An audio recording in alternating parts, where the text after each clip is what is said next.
Good evening, ladies and gentlemen.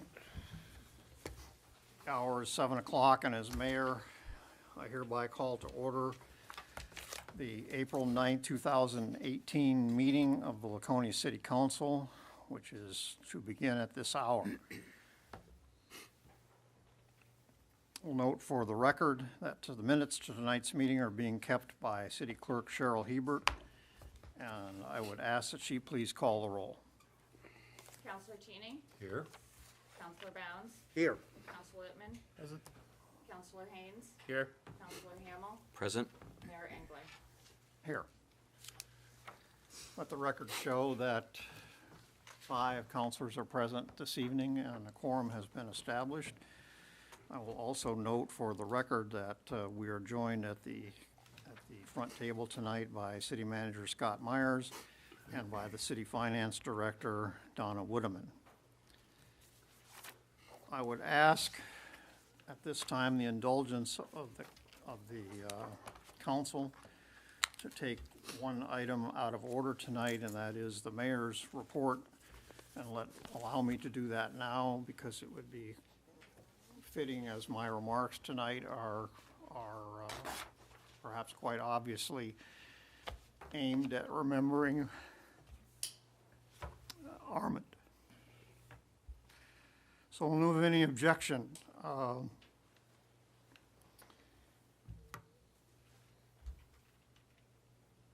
first thing I wanted to comment on is the fact that we've had some discussions about this in and around the calling hours and funeral and whatnot, but there is apparently no official record of the longest serving city councilor in our city's history, but there's little question that Armand holds it.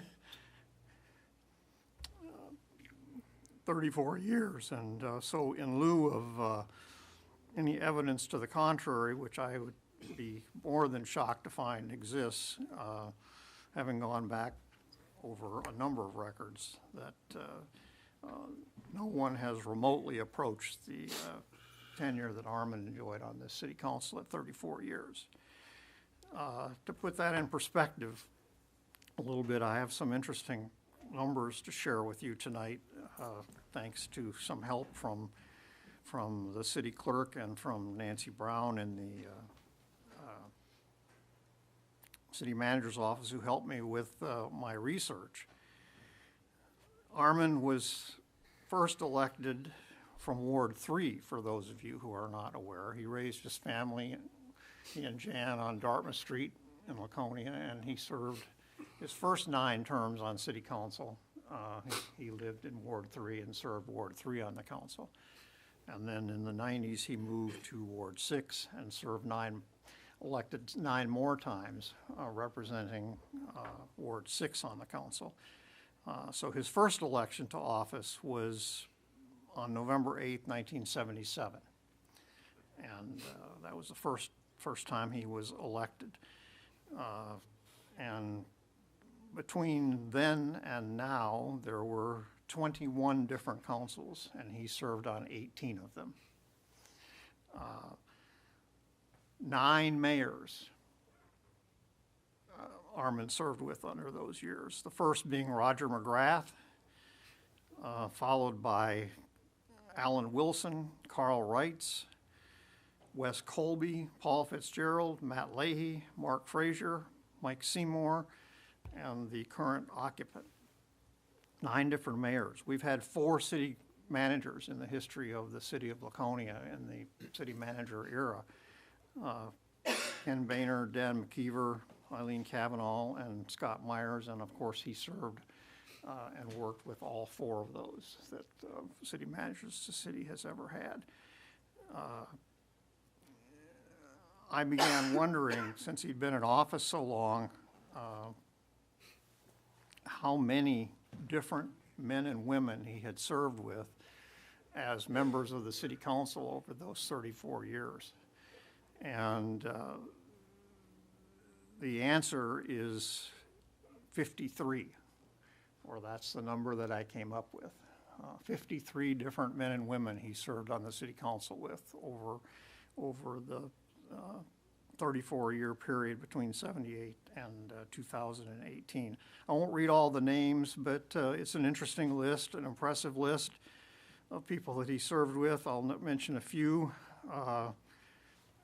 Phil McLaughlin, Tom Rice, Don Forsberg, Peter Karagianis, Bob St. Louis, Wes Colby, Bob Luther, Fred Toll, just to name a few. And I would offer just quickly a little quiz for all of you tonight, and that would be, who would you think of those 53 that Councilor Bolduc served on the most councils with over that 34 years? I'll let you think about that for a second.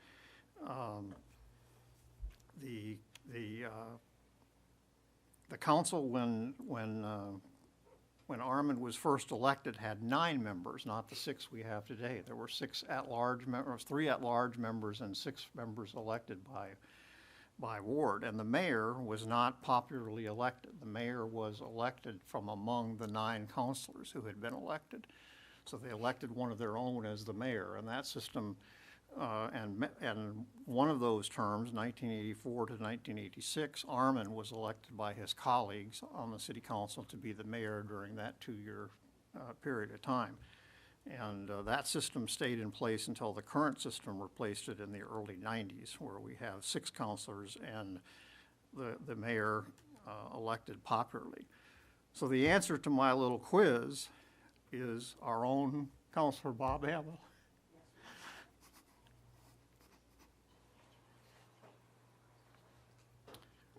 Appropriately, Councilor Bolduc's very dear friend, 8 times. 8 different city councils, the 2 of them served together. In second place was Councilor Lippman, who served on 7 different city councils with, and tied for third, and she's here tonight, one of them is Councilor Brenda Baer, who served 6 common terms with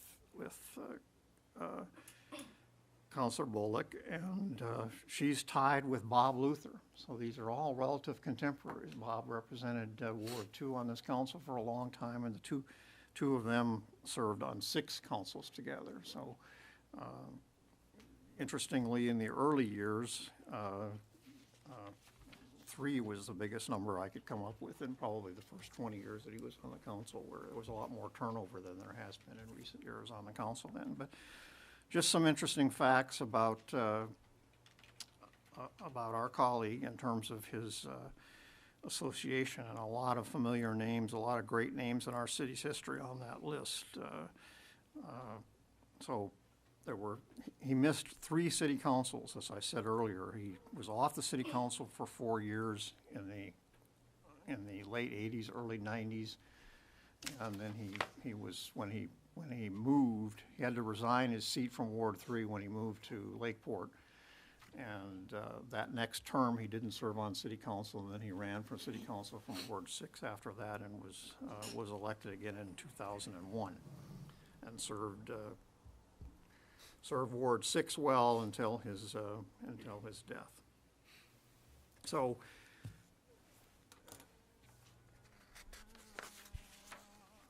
I was trying to think of what I would say about Armand, and different words keep popping into my head.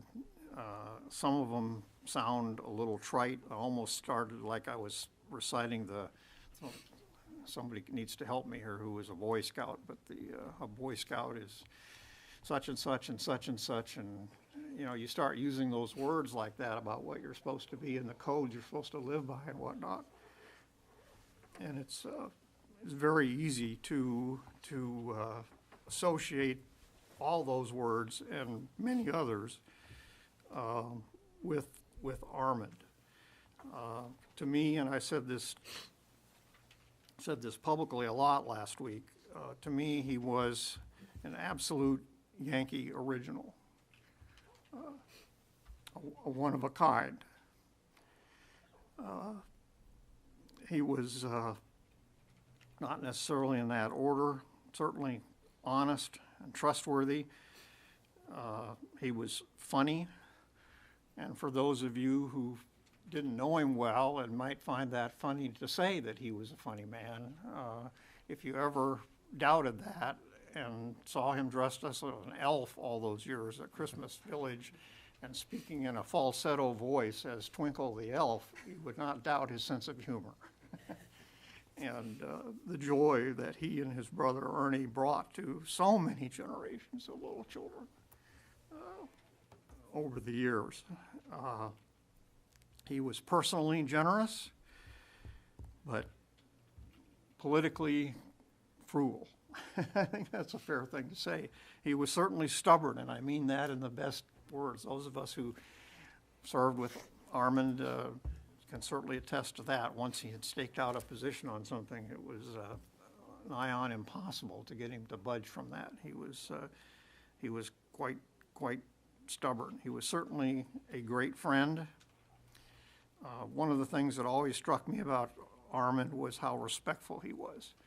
I haven't met many people in my lifetime who respected people and institutions to the degree that Armand did. He had great respect for both, and that respect, I think, was returned. Another thing that almost everybody would say about Armand was a salute to his unbelievable work ethic. Certainly attributable to the childhood he had growing up on the farm in Guilford. Just hard to imagine the strength of the motor that ran in that man, and how much his daily rituals on the farm and with family and whatnot meant to him, instilled by his, from a personal standpoint, it made me think of my maternal grandmother, who was also a farmer. and he always reminded me of her because of that work ethic and patriotic. Need I say more? Was there any man in the country who was more proud of his country and what role it had played in the country and in the world and place to this day? I don't know who it would have been more so than Armand Bolduc.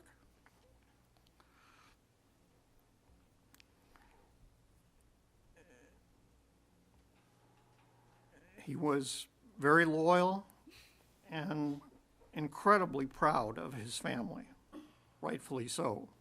All of us, most of us here tonight, had a chance to be around his family a lot during the last few weeks and certainly during the last week itself.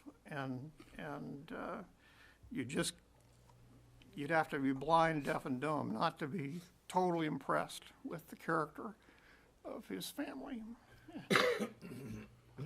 And that is a direct testament all obviously to him and to Jan in terms of how that family was raised. And of course, he comes himself from a legendary family, the Bolduc family of Morrill Street in Guilford, and the farm that just still operates today. And it was so much fun over the last month to listen to Armand talk about his childhood and his parents and his brothers and sisters, 14 of them raised on that farm.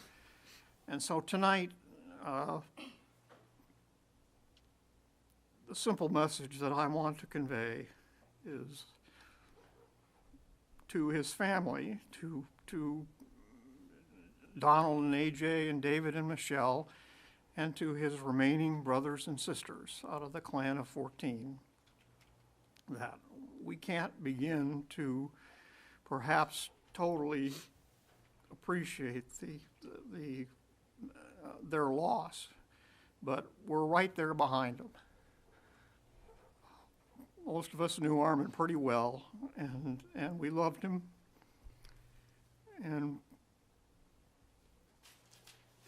we cherished him both as a friend and as a colleague. We'll never forget him, and I just wanted to convey that to his family, for them to understand one more time that as he loved them and appreciated them, we did the same to their father and their brother. And at this point in time, I would, it's kind of tough for me. It's a little too close to home, frankly. I would be happy at this point in time to yield to any other member of council who would like to say anything about Armand at this point in time, or we'll have council comments at the end of this meeting if you'd prefer to address the matter, if you'd like to at that point in time. But I would welcome you now if any of you want to add anything to what I've said. No? Okay, well, thank you for allowing me to say a few words about Armand and what he has made, what impact he has made on his community. Now, there's that old saying that you're supposed to leave things better than you found them. If anybody has done that in recent Laconia history, no one has done it better than Armand Bolduc. So,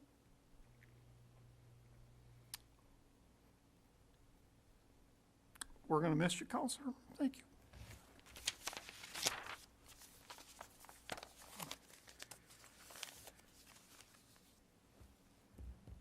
Let's see, minutes. Is that minute? No, we got presentation first. I'm sorry. We have a presentation on the sanitary sewer expansion. Who's going to lead that off? Mr. Myers, are you or Mr. Anderson or? Our Assistant Public Works Director, Krista Larson, is taking Krista, the lead on okay, that well, tonight. welcome. And we're riveted by the subject matter here, so you have our full attention. Thank you. So again, my name is Krista Larson. I'm the Assistant Public Works Director. The purpose of the presentation tonight is to seek guidance from the council on whether or not to expand the sanitary sewer system to areas that are currently not served by sanitary sewer. If the council decides to expand the sewer system, the next question we will seek guidance on is how the expansion will be funded. The reason we are seeking guidance is for planning purposes. We are currently conducting a sewer rate study, which would need to factor in whether expansion is funded by the ratepayers. Additionally, expansion of the system, whether funded by ratepayers or a betterment fee, would require a bond for upfront costs. Bond payments will need to be part of the capital improvement plan. Several years ago, the Department of Public Works identified 4 areas that are good candidates for a possible expansion. The criteria to be considered for sanitary sewer expansion includes factors such as proximity to a water body, population density, and the potential for development. The first 2 areas include the Woodvale Drive area and a section of Endicott Street, which Mr. Anderson is pointing out on our map. The Woodville area would provide sewer service to Woodvale Drive, Pine Notch Circle, and Rolling Lane, a total of 65 lots. This sewer system would be connected to an existing sewer on Wentworth Cove Road. The second area is a section of Endicott Street East that begins at Pendleton Road and extends 1,500 feet east. This expansion would service 10 lots on Endicott Street East and also provide a connection point for Plantation Road area. The third and fourth areas include the Plantation Road area and a section of White Oaks Road. The Plantation Road area includes Plantation Road, Colonial Road, and Heritage Road and services 56 lots. The White Oaks Road area begins at an existing sewer manhole on White Oaks Road and extends approximately 2,000 feet up White Oaks Road from Endicott Street. This section would provide sewer to 5 lots, with one of these having significant development potential. Thank you. Additional candidates for sewer expansion have been identified, again, using the criteria of proximity to a water body, population density, and the likelihood of future development. Eastman Shore Road South and North is one example, as well as Layton Ave South and North. This route would connect Layton Ave North and Eastman Shore Road South, both accepted streets, to an existing sewer main in Ahern State Park.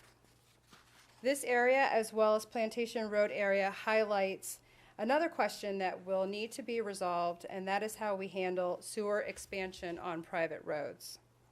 Currently, sewer systems installed on private roads are owned, maintained, and paid for by the private development or homeowners association.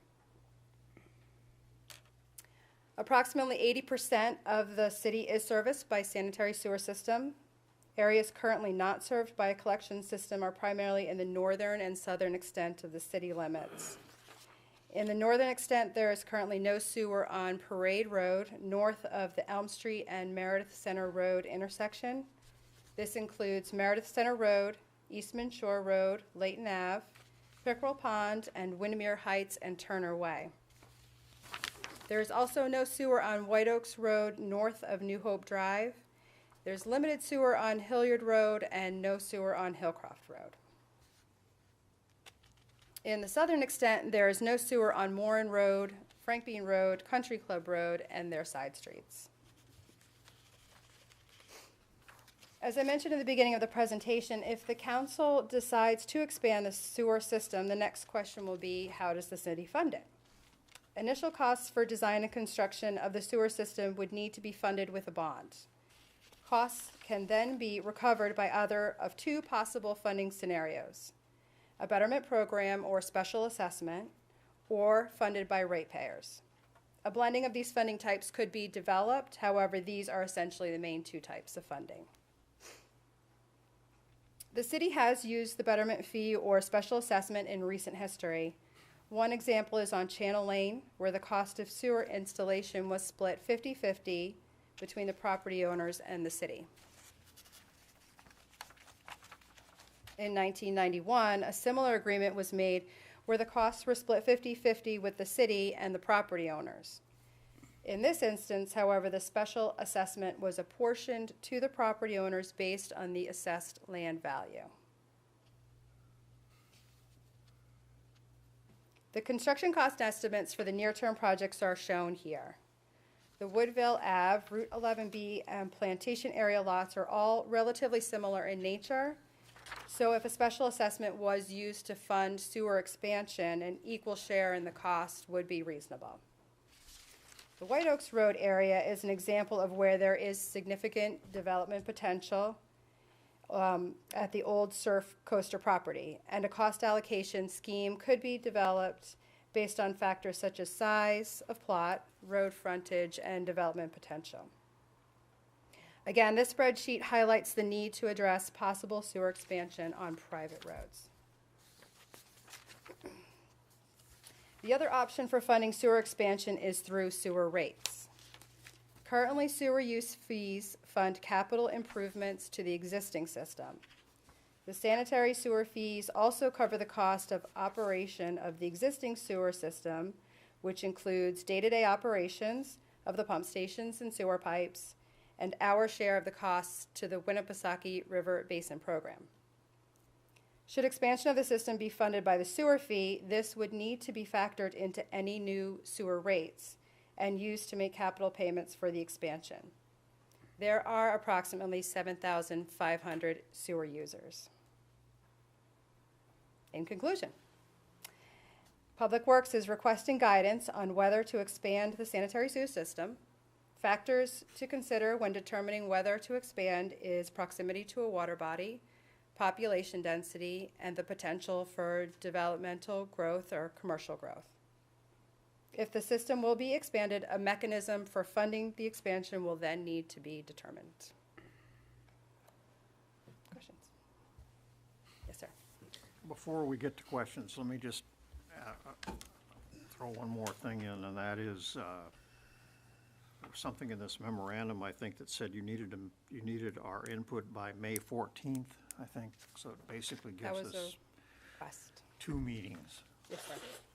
for us to be able to give you the input you're looking for. So I just wanted to make sure everybody was on the same page about that. Okay, Council Lippman? I guess having just gone through the land use chapter development, I think needs to be some harmonizing with what Public Works is looking at versus what the land use chapter seemed to indicate, because I think there's a little bit of harmonizing that needs to be done, I guess, say it over again, but I think we had identified some different areas and maybe some different criteria, not that they would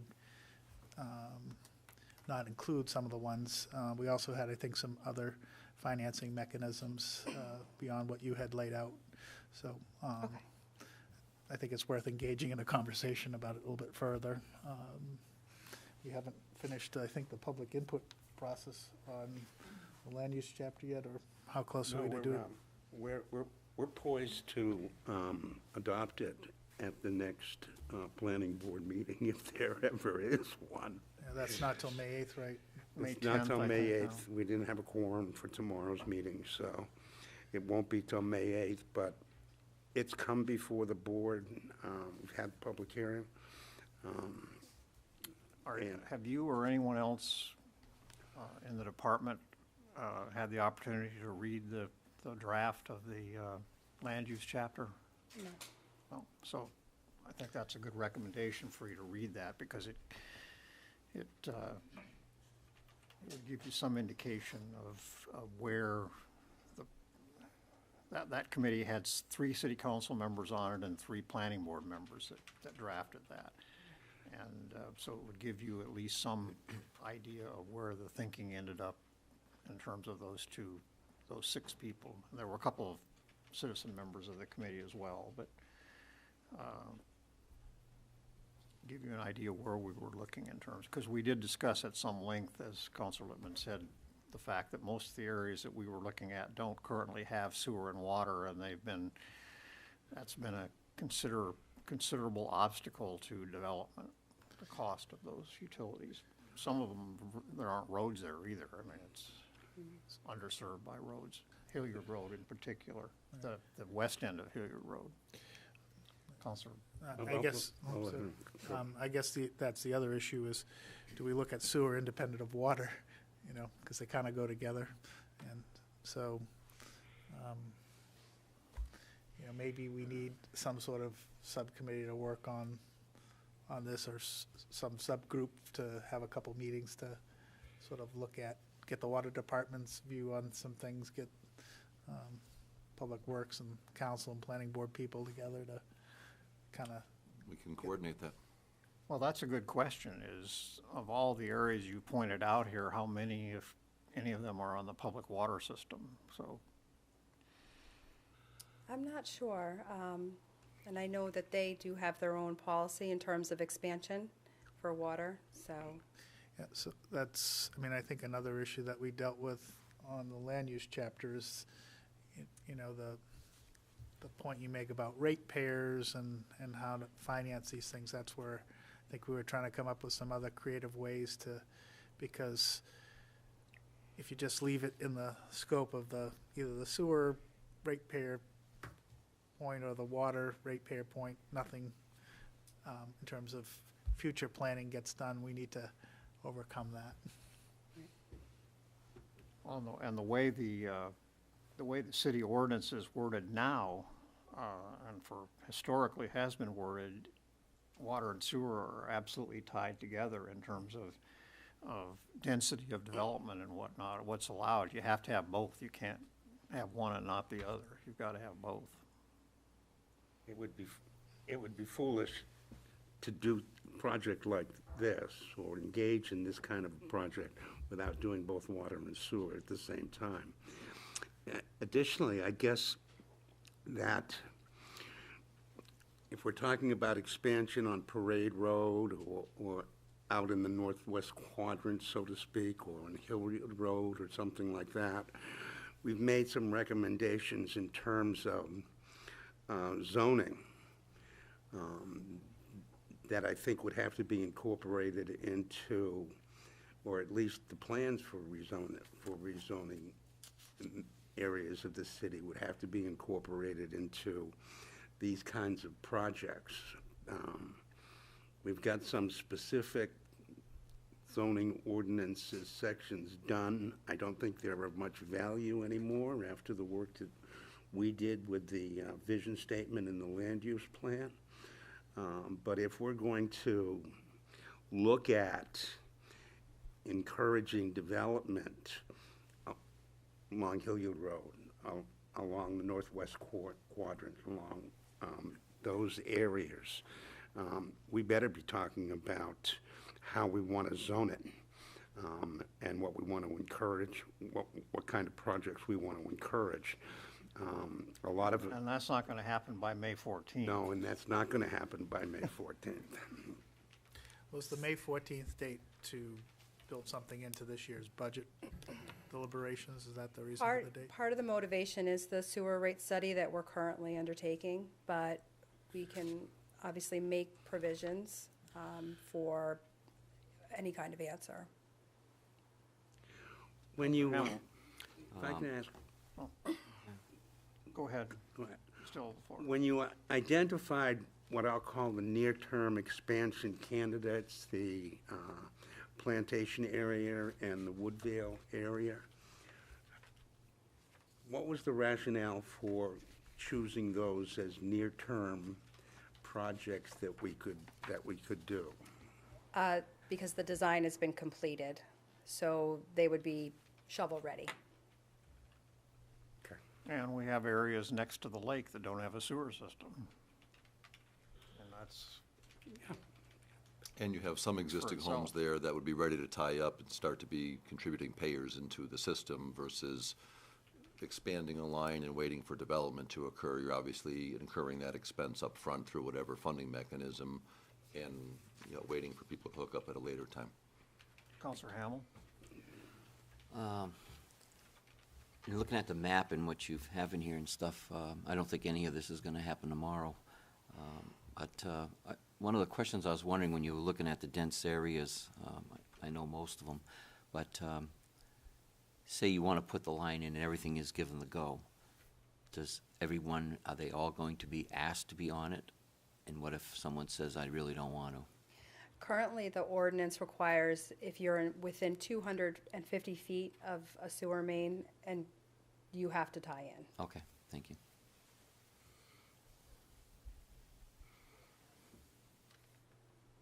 So we just build it, make it within 250 feet of a residence, and that's a fait accompli, huh? Yes, sir. And they pay from the house to the street, correct? Yes, sir. To the line. Yes.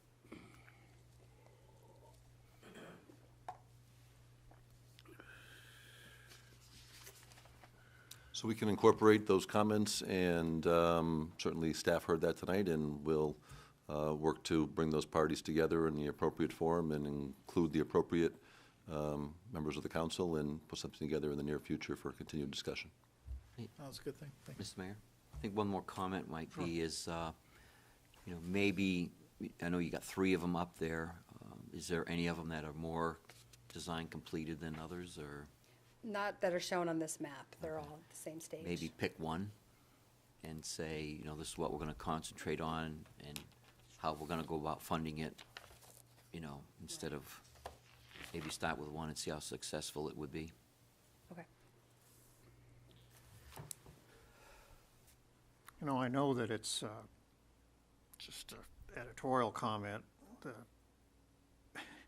Someone dropping in from Mars and trying to understand that water and sewer are not the same thing, or you have a totally different board that does one and not the other. Nobody would understand that, or why that's that way, or, you have to go 2 different places, and you got sewer ratepayers, and then you have water ratepayers, and they aren't necessarily matched up, and, it's quite a system.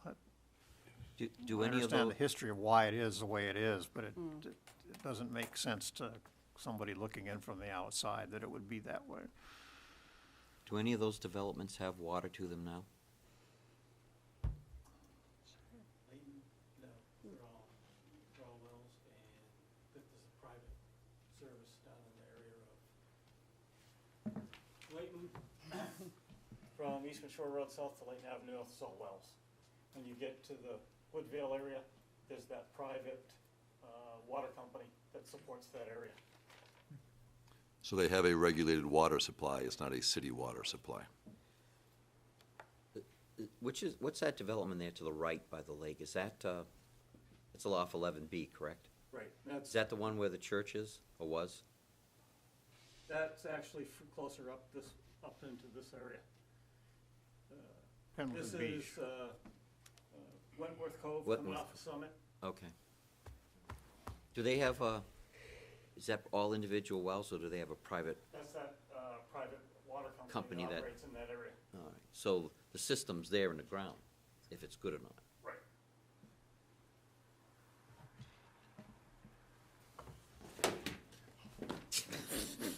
Oh, I tell you. Is everybody entertained? Don't let him Who near let you. him out of his seat? You're supposed to watch him today, Bruce. You know, who's in charge of watching the council? It's your night tonight to watch him, you know. You have them that way. Ava told me I was responsible, I didn't understand. Pull his string back. So, I'll address this question to the city manager for now. I'm not sure I understand, I know I don't understand what the inference is here between the different financing options. Well, in setting the rates, so we're doing an update of the sewer rate study right now. So if we're putting some capital in there through a expansion somewhere that the city is gonna be responsible for, we have to put X number of dollars into those rates and adjust the rates based on either a cash infusion or debt service. So If we- one of the options would be, regardless of what area you're talking about, is you do a $2 million project and the 7,000 ratepayers just pay for it. That is one option, or pay for a percentage of it, so 50%. So even if I live on Dartmouth Street and we're doing it at, Eastman Shore Road, I'm paying for that because I'm You're part su- of the you're system. supporting the system. The other option would be to say only the people immediately affected That's one option as pay well. half of it, and the general taxpayers would pay the other half, or the ratepayers? It would always be ratepayers. We wouldn't have anything out of the general fund for this. So it would be ratepayers and/or individual properties. And we could do something with the betterment where all the money isn't due at one time. So you could have something set up where, I think one of the scenarios called it, $22,000, per property hooking into the system on one of the examples based on one approach. You could certainly set that into a payment schedule, if you will, with a betterment assessment. It's almost like it's tied to their property taxes and the deeded, so it's a deed that they have an additional payment along with their property taxes for X number of years until the betterment assessment is paid off. We did that out for a street on Phoenician Way, for those of you who are on the council, about 4 or 5 years ago, where the developer had gone under, never completed the road. There were some funds there, but not enough to get it to city standards. The folks petitioned us in that case, and we've got something attached to those tax records for them where they're paying it off. The city fronted the money, completed the project, and those property owners are paying it back. Something similar could be done we're using a betterment assessment program type of thing, and we could look at different options for length of time and repayment schedules, and how much might be supported by ratepayers and how much might be supported by individual property owners. I guess the other thing I don't want us to forget is the Lake Shore redevelopment or the old state school property, and, if there's a plan there that we can support and help happen, I think that's, from an economic development standpoint, a priority. Sure, and then we've got sewer and water to that Elm Street Parade Road intersection, so that is certainly, I'm not gonna say it's an easy project, but it's a very doable project for the fact that we have both of those utilities right to that intersection. I believe Anthony Drive has sewer. And the whole state school property is supported by a public sewer system. It happens to be owned by the state, but it feeds into our system. So we've got at hookups two there and that separate type of stuff, locations. so. And they got water there, too. Right. So I guess what I don't have a grasp of yet is what's the master plan here? Not to confuse terminology, but in other words, there's X amount of projects that given the size of the city right now and where development already is, forgetting potential development for now, is it that the goal is to have every occupied city lot on the sewer system at some point in time, and this is gonna take we're gonna do 1/20th of it, or, I'm not sure if that's necessarily the goal, because there are some remote areas and some areas where just economically it's not going to make sense to extend a sewer line out for the number of properties you're going to pick up. It's basically going to be cost prohibitive, and there are other means of getting rid of sewage product, through other methods. I mean, septic systems and stuff could be, built in remote areas. I think the focus here was on areas where we have existing properties in residences, we already have people living there, and tying into environmentally sensitive areas, so looking to protect our waters, the lakes, and as some of these systems are getting outdated, some of them you could have failure on. You're seeing a lot of cases where somebody used to have a seasonal cottage that we're doing tear downs on now, and they're putting up very large, year-round type of uses, so the volume of usage within properties could drastically change.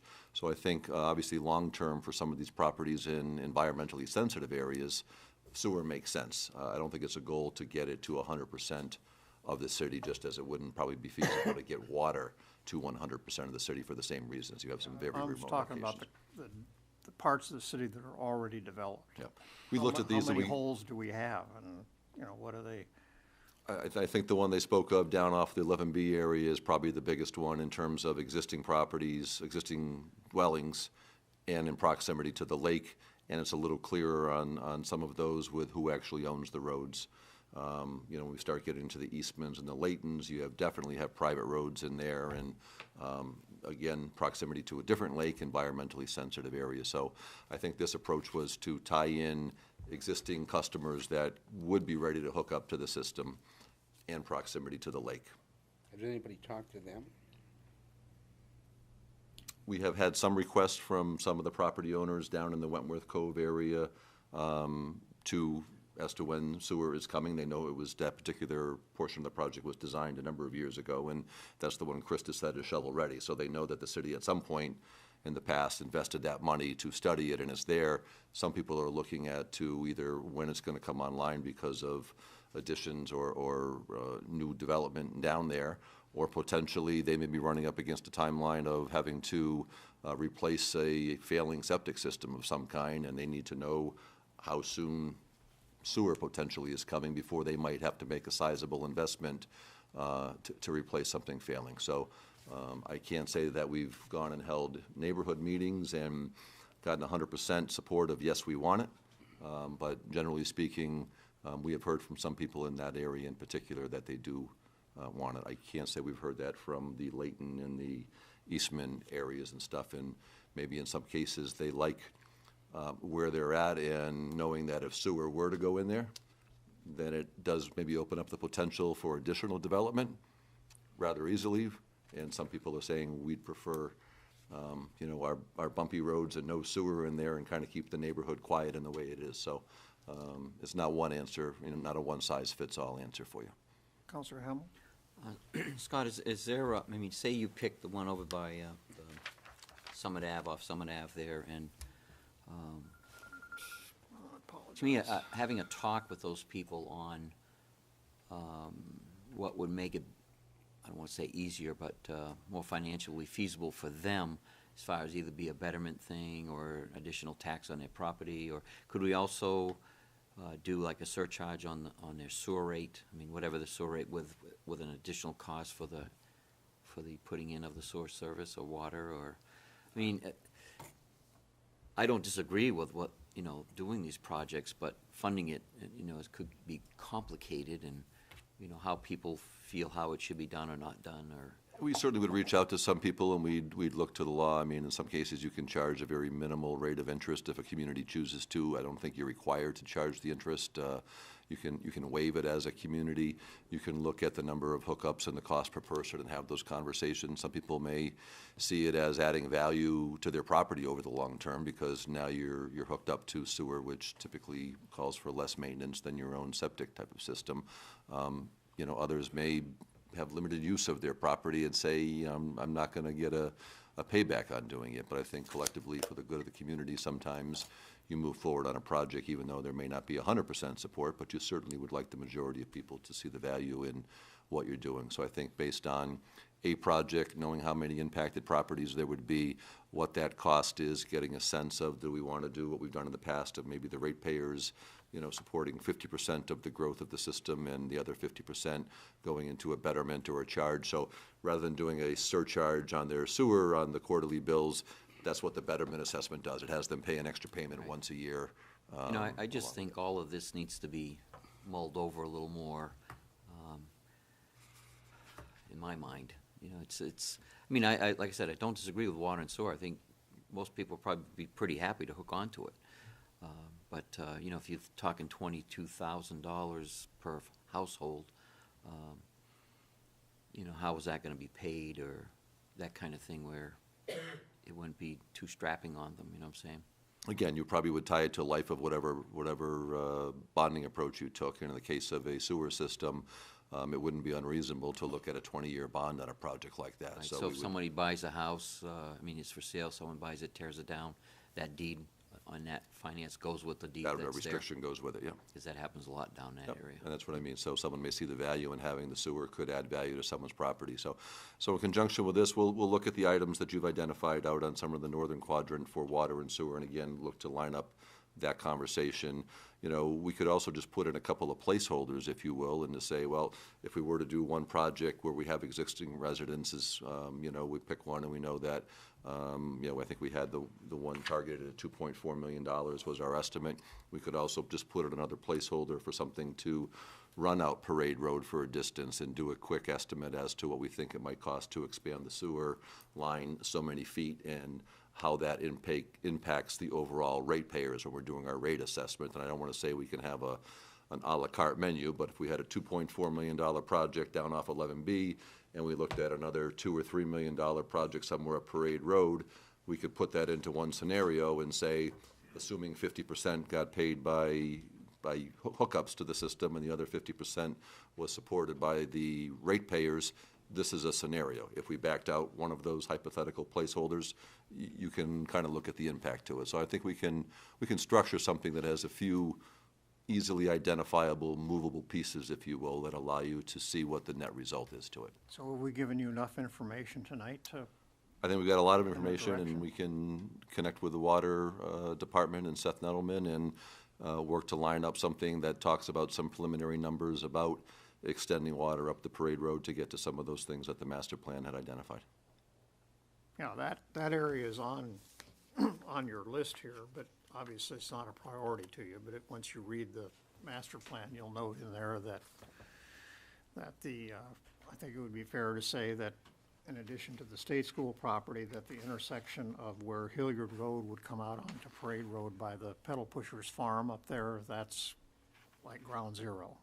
And that's a sizable distance from where we have either water or sewer right now, and Right now, it extends to Southdown, yes. which is, And I think that's even fed in off of Elm Street, though, if I'm correct. Yes. So it's not even out at Parade Road going into South well, Down. that's it's water. feeding I don't in. even know sewer. Yeah. What- Right. The sewer essentially follows the shoreline. It does not come up off Parade Road. The water, there's a water tank in the Long Bay Right. part of Southdown there. That's the furthest north it goes. So I think we have good information, and like I say, we can make a couple of assumptions and work with the appropriate people and continue the conversation. Okay, very good. Thank you for your coming time. tonight. Thank you. Good to see you both. All right, moving on to minutes. Wait a minute, this is page- important. Thank you for catching the easel and the map for me. Anytime. I thought we were having a recess or something. Minutes, you have before you tonight, starting on page 8, the minutes to our last meeting of March 26th. Those minutes were distributed to the council on March 29th. No changes were submitted or suggested to the clerk's office, so unless there are any changes to be made at this point in time, I'm going to declare the minutes of our meeting on March 26, 2018 to be approved as submitted by the city clerk. We're on to consent and action items. We have a bunch of those tonight.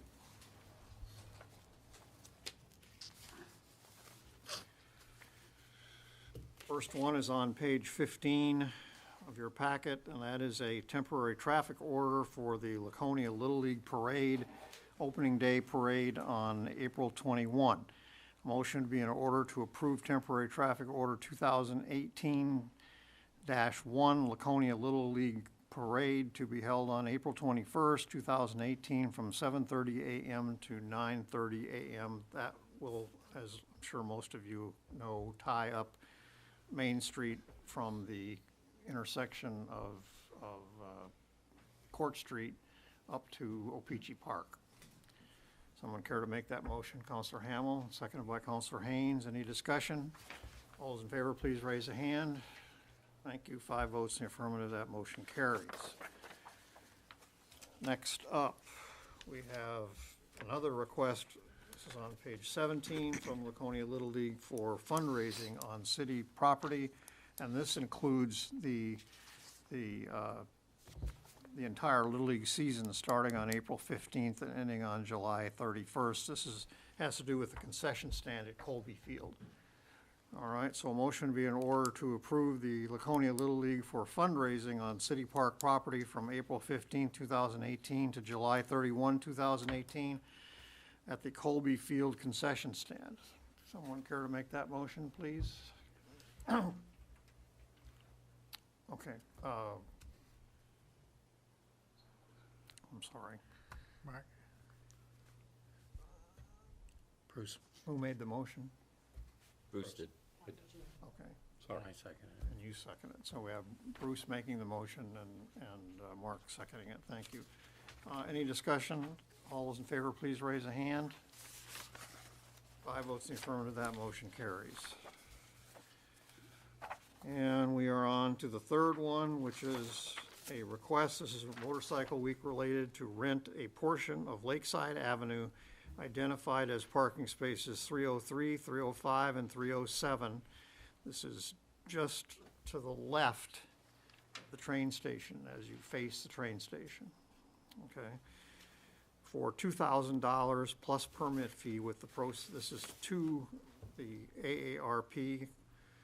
Is that American Association of Retired People? I think that's what that is. How appropriate. I'm speaking of myself here, so You're not alone. well, I think you only have to be 50 to be an AARP member, so it would catch most of us. Anyway, to rent them those 3 parking spaces for $2,000 plus a permit fee with the proceeds going to the city during Laconia Motorcycle Week. So we have not rented this.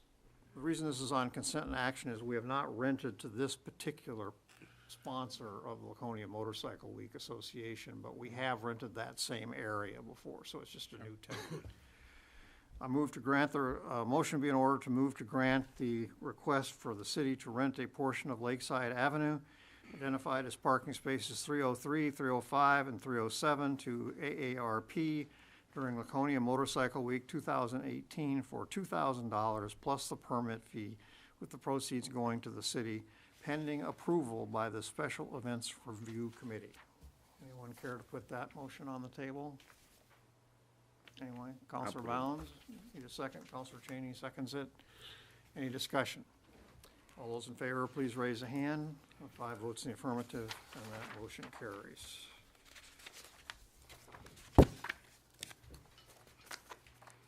Okay, another Motorcycle Week one. This is done every year, so this is a repeat, and that is a request from the Laconia Motorcycle Week Association to waive fees for a bike show and swap meet to be held at O-Pee-Chee Park on Friday, June 15, 2018, from 7 a.m. to 3 p.m.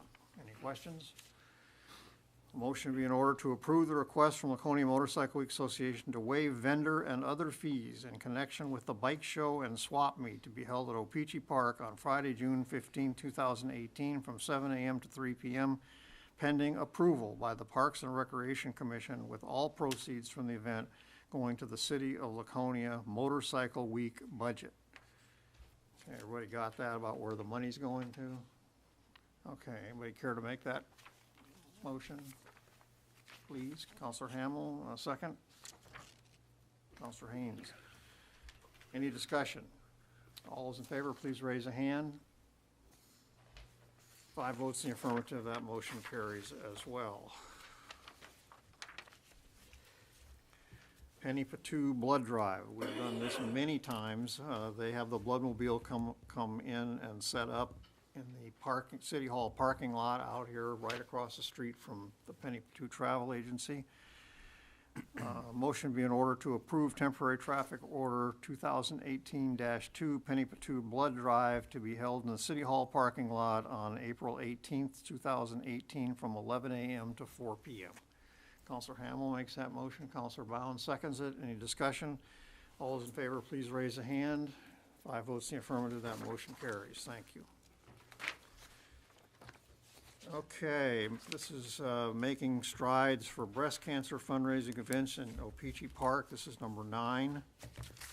And again, this is something that's done every year. A motion be in order to approve the request by the American Cancer Society making strides for breast cancer for fundraising on October 21, 2018 at O-Pee-Chee Park. Someone make that motion, please. Counselor Haynes, seconded. Someone? Counselor Hamel? Any discussion? All those in favor, please raise a hand. 5 votes in the affirmative, that motion carries. Thank you. Okay, one more.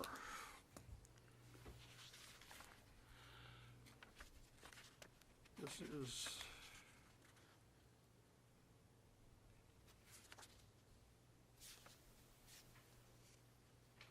is brought to us because of the amount being asked for here. This is a soccer camp that's held every year, or has been in recent years, sponsored by the Evangelical Baptist Church in Lakeport, and the soccer camp is held at Levitt Park in Lakeport.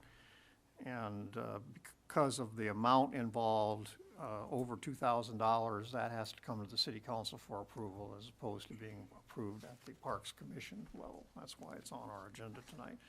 So a motion would be in order to approve the request by the Evangelical Baptist Church for fundraising on City Park property, RE Levitt Park, on June 24th, 2018 to June 30th, 2018 at Levitt Park. So Councilor Lippman makes that motion. Is there a second? Councilor Haynes seconds it. Any discussion? All those in favor, please raise a hand. Thank you. 5 votes in the affirmative. That motion carries. And that is our, in total, the consent and action matters. So we are to citizens' comments for matters not on the agenda. This is the appropriate place on tonight's agenda for anyone in our audience who would like to address the council on any matter that is not on tonight's agenda. Not on tonight's agenda. Anyone meet that description? Oh, no one's moving? Okay. We'll go on to interviews. We have several interviews for appointments to be conducted tonight. And I'm pleased to say that first up is a familiar face, and that is Ava Doyle. Counselor? Counselor Doyle is seeking appointment to a regular member position on the Weirs TIF Advisory District Board for a 3-year term expiring at the end of June 2021. And to refresh everyone's memory, that's supposed to be a 5-member board, and it's never had more than 3. I think that's accurate, is it not? It is. So, a welcome addition, I think. And for the record, we have 2 new people here. We do. May So not should know I- you that well, so if you could introduce yourself and tell us why you'd like to serve. My name is Ava Doyle. I live on Endicott Street North, and while I don't own a business or live within the Weirs TIF, I do own property within the TIF district, which qualifies me to be on that board. This is like the feedback. I remember a number of years ago when the thought of it, before any TIF districts had even been formed, it was brought up actually by Judy Krahulik, and it never took off into the Weirs, although it did take off for downtown, and it took off for Lakeport. And then while I was on the council, the Weirs TIF district was formed. I had actually asked City Manager Myers 2 years ago, maybe, year and a half, if I could sit on the TIF board as a counselor, and while there's nothing in the provisions that say I couldn't, he advised me against it because he thought it might not look above board and kosher, and so I waited till I got off council to do it. I'm interested in how the area expands. You know, not only am I a resident, but I have a financial interest. You know, I do want to see it move in the correct direction, not only for myself, but for the city as well. Interestingly enough, talking about the sewer expansion, part of that property that was being discussed is in the Weirs TIF district. Once you get across the bridge and go up toward Wentworth Cove, and not necessarily there, but where the old Surf Coaster property is, and part of White Oaks Road is in the TIF district. So that's a possibility of funding for the sewer district as well. Any questions for Mrs. Doyle? We appreciate her coming forward. Yeah, I think I we're think all, we know our qualifications. I think we're all thrilled, and we thank you. Well, thank you. Okay, and I will say now to you and to the others who are about to interview that, should have said this up front, that you know this, that by council rule, we do interviews on the first meeting of a month, and we actually have elections on the second meeting of the month. So we will not be voting on these nominations tonight. We'll be voting at the next meeting. You are not required in any way, shape, or form to be at that meeting. You're welcome if you want to come, but it's not necessary. Well, thank you. All right, thank you. Have a good evening. Okay, next up, we have Claudia Marchessault. Did I get that? I cheated before the meeting and asked her how to pronounce her name, so I would, so I would come reasonably close to it. She is seeking appointment to a regular member position on the planning board, of which there are 2 vacancies, for a 3-year term expiring at the end of June 2021. So in addition to introducing yourself to us, unlike Councilor Doyle, who we all knew, we'd like you to tell us not only who you are and why you'd like to serve, but also if you could tell us what ward you live in. My name is Claudia Marchessault. I live in Ward 2. 2. Okay. My work experience has me with 10 years of FEMA, an federal emergency management agency. I worked in the logistics part of it and specialized in emergency housing and infrastructure restoration. I currently, for the past almost 4 years, work for the state of New Hampshire for Medicaid financing. I assist with analyzing policies and updating policies and procedures, while also preparing budgets, staying within budget, and items and such. Sorry, I'm a little nervous. No, go ahead. I've lived in Laconia for almost 10 years. As I said, I worked for FEMA for 10, so I am, nice and established in this little city. I had a condo at first, sold the condo. We still decided we wanted to stay in Laconia because it fits what we like, the lake and the walking in. Just really, it's a beautiful little town. I come from a little town, so it's great convenience, but just far enough away from the convenience. I'm really interested in what happens to this city. I'm finally able to be home with my current job, so I can get more established in, the roots of the city and have some sort of say of what possibly goes on, and help in the revitalization of the city as well. Any questions for Please Ms. ask me Marchessault? questions, it'll help. Have you been to any other meetings yet, to the planning board sir. meetings? Okay. This is my first one. Well, this ain't a planning board meeting, it's close enough, I guess. But do you, you said that, so obviously you'll have time to make the meetings and Absolutely. things like that? Okay. Do you have any, not sure how to word this, do you have any expectations or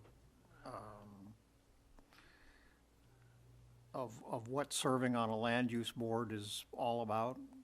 Given that any thought or know of anybody or any experience with? I can only say I've had experience in other towns and cities, emergency-wise, and just kind of sitting on, they're all over the country, they all have their different rules, and I've only sat on part of them. I don't have firsthand experience by myself, obviously, on a board. Sorry, can you repeat? What would you expect that most of what you would do as a planning board member would deal with? Do you have any expectations in that area or thoughts? I would expect that, you know, we would be presented with ideas of, for instance, I want to have a restaurant in such and such a street, and, you know, if it, I guess like the big picture of it, you know, will that be a smart move or not, you know, for that area? Or for me personally, I am very conscious about the residential, getting more younger families to start their families to come in. So that's my personal perspective on that one. We've decided to, you know, start a family here in Laconia, so I can't really complain about something if I'm not willing to contribute to helping it. I guess that's how I see it. I don't know much about it, but I am a quick learner. And, yeah. Okay, any other questions, comments? Well, I'm just going to follow one up. Can you describe for me what your expectations will be, or what you envision yourself doing on the planning board? That's what he just asked. I guess I would just envision having a say in, and also learning the rules and regulations of the city, because everything, you know, has a rule of how far and whatnot. I guess I'm just seeing myself as having some sort of say in a contributing factor in the overall future of the city. I don't have anything specific, because I don't. You don't have an agenda or anything like that? No, sir. You're just ready to I sit am down, ready to learn, go. and, Absolutely. all right. Thank you. Anyone else? If I might, you've heard some of the discussion tonight about growth and, you know, extending water and sewerage for growth purposes. How do you feel about? I think it's great. If we can extend more residential, I'm assuming it was residential or apartments. I'm not really sure of the plan, obviously, but to have more opportunity for new families to come in, I think that's great. And actually, the newspaper article from last week, I believe it was Thursday, on the update of the master plan, that was so great to read on, you know, focusing on the economic increase and the residential portion. It was great to see. Okay, thank you very much for applying. Yes, thank you. Okay, the third applicant on your list was Dennis Peterson, and he sent a memorandum, which I think all of you got via email today. I think we just forwarded it to you, Mr. Mayor. Oh, you did? Yeah. I'm sorry. So Mr. Peterson has withdrawn his application to serve on the planning board, and he sent a letter explaining his decision. And basically what he said was referring to the same newspaper article that where she was thrilled, he was appalled. and said basically that he didn't want to serve on the planning board because of the direction that the city appeared to be heading in, which he totally disagreed with. What was his rationale for being? I'm paraphrasing a little bit, but Mr. Peterson lives in Paugus Woods. Yeah, I know. Is you have I know. familiarity with, which Yeah. is the neighborhood up there on White Oaks, off White Oaks Road, is united in its opposition to a proposed development up there. They're very much opposed to the developer who built their subdivision as well. And they mounted a rearguard action to try to kill that project. And anyway, would it be fair to say he sounded in the letter at least totally anti-growth? We were ruining the city by buckling under to the demands of developers and et cetera, et cetera, et cetera. You gotta get me a copy of that. You know, and I will say, before we get to our last interview, that I appreciated Mr. Peterson's candor, very much so. And have nothing against him. I don't agree with him, but I certainly have nothing against him expressing his ideas. But more importantly, if I were able to have a discussion with him tonight, the primary reason I appreciated his candor so much is because we've had some issues on our land use boards, in my opinion, in recent years, in terms of understanding what the role of a land use board member is. And what I would say to Mr. Peterson is he needs to run for city council. That, you know, the planning board is not the place to take a agenda, so to speak, because the planning board, like the zoning board, is a quasi-judicial body, and you in effect are a judge. And you know, a developer or an individual homeowner or homeowners come to you with something they want to do generally, and you have to apply the legal standards to their plans to see whether they meet all state and local regulations for what they plan to do. And if they do, then the benefit of the doubt goes to the property owner. And your opinion as to whether or not it's good for the city or not has to take a back seat to what you're doing on the land use board.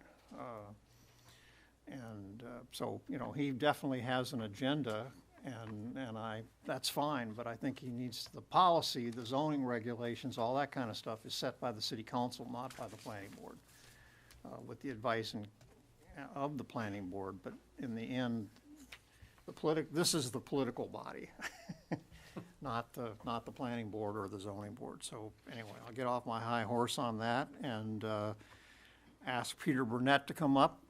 Peter Burnett is a former longtime member and vice chair of the planning board, and he is seeking appointment tonight to a regular member position for a 3-year term expiring at the end of June 2021. Welcome, Mr. Burnett. Welcome back. Thank you. It's like I never left. You really got to do something about the color scheme in here.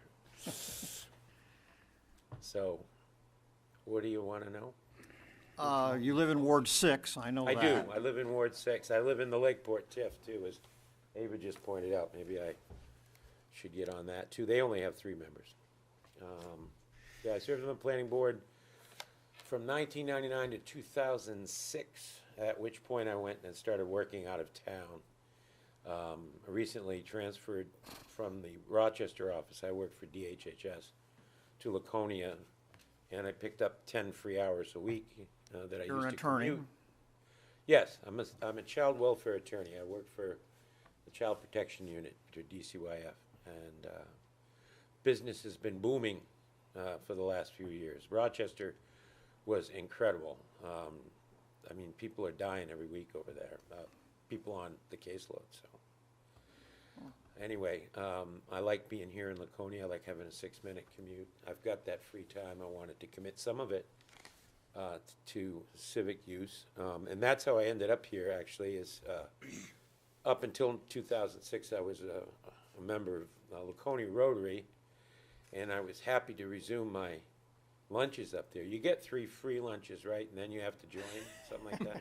So I'm at 2, and at the first free lunch, I ran into the mayor, and he told me that I should apply for the planning board, and of course I do what I'm told. So I did. I read that. Yes, I think the staff enjoyed that comment immensely, but it's true. I mean, he said we need help, and I looked at the roster and I realized that they were short some people, and you know, it's sad that there's no quorum tomorrow. I will say that I am probably not going to be able to, if appointed, attend the May Oh, please tell planning us board why. Because David and I are in a play, and it's that week, it's Hell Week, I think, actually. So you won't be seeing either of us around this building there for a few You know, I days. hadn't thought about that. I did, David. need You to- know, I'm always way ahead of you. We need to think about that. And that is like, May 8th didn't even occur to me. Right. So I can't be at the planning board meeting on May 8th either. Well, there you go. So quorum problems may continue, but you hopefully will appoint Claudia. I met her tonight. I think she's very interested. She's willing to learn. If she's into the details, I mean, it's more technical than you might think. As any of you that have served on the planning board know. And the thing that makes it really easy is the staff, because they basically set up all the packets for you, so that all you have to do is review them. The time commitment is fairly limited.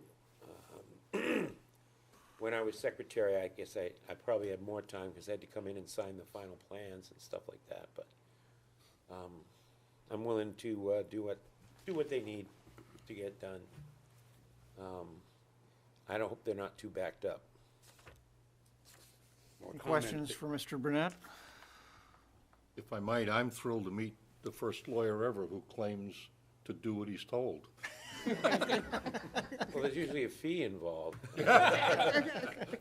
Not this time. The only question I would have, do you think two lawyers are gonna be able to get along at the planning board at the same Yeah. meeting? Peter and I have known each other for a long time. We never get along. That's That's right. okay. So all the ones applying then should expect My a only comment- 6-hour to 10-hour meeting.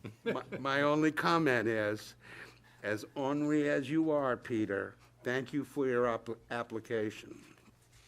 Thank you, David. I look You know, forward and to I'll add to that in that sparring with you. I did ask Peter to consider applying, because I attended any number of planning board meetings when Peter was on the board. And he was, in my opinion, he was an excellent member of the planning board, and had both the intellect and the interest and to get involved in the nuts and bolts and whatnot, and just was an all-around really productive member of the planning board, so I think we would be well served to have him back. Well, thank you for the kind words, Your Honor, but there were some very, very dedicated and excellent volunteers on that board. I think there were 4 chairs, I think, while I was there. Wes Colby was chair, Dennis Denoncourt, and Gary was Donna. the last chair, so, Yeah. that I served with. Really good people. Yep, and the developers, for the most part, that come in, the people that, the repeat customers, they make the job pretty easy too, because they know how to present to a regulatory board. And they make the job easier, not just for us, but for their clients, the homeowner or the developer that's trying to get things approved. And I will say one thing, I guess, about the extension of the water system. Correct me if I'm wrong, but our sanitary sewer was designed to replace the one that used to dump basically raw sewage off the end of Water Street into Winnisquam.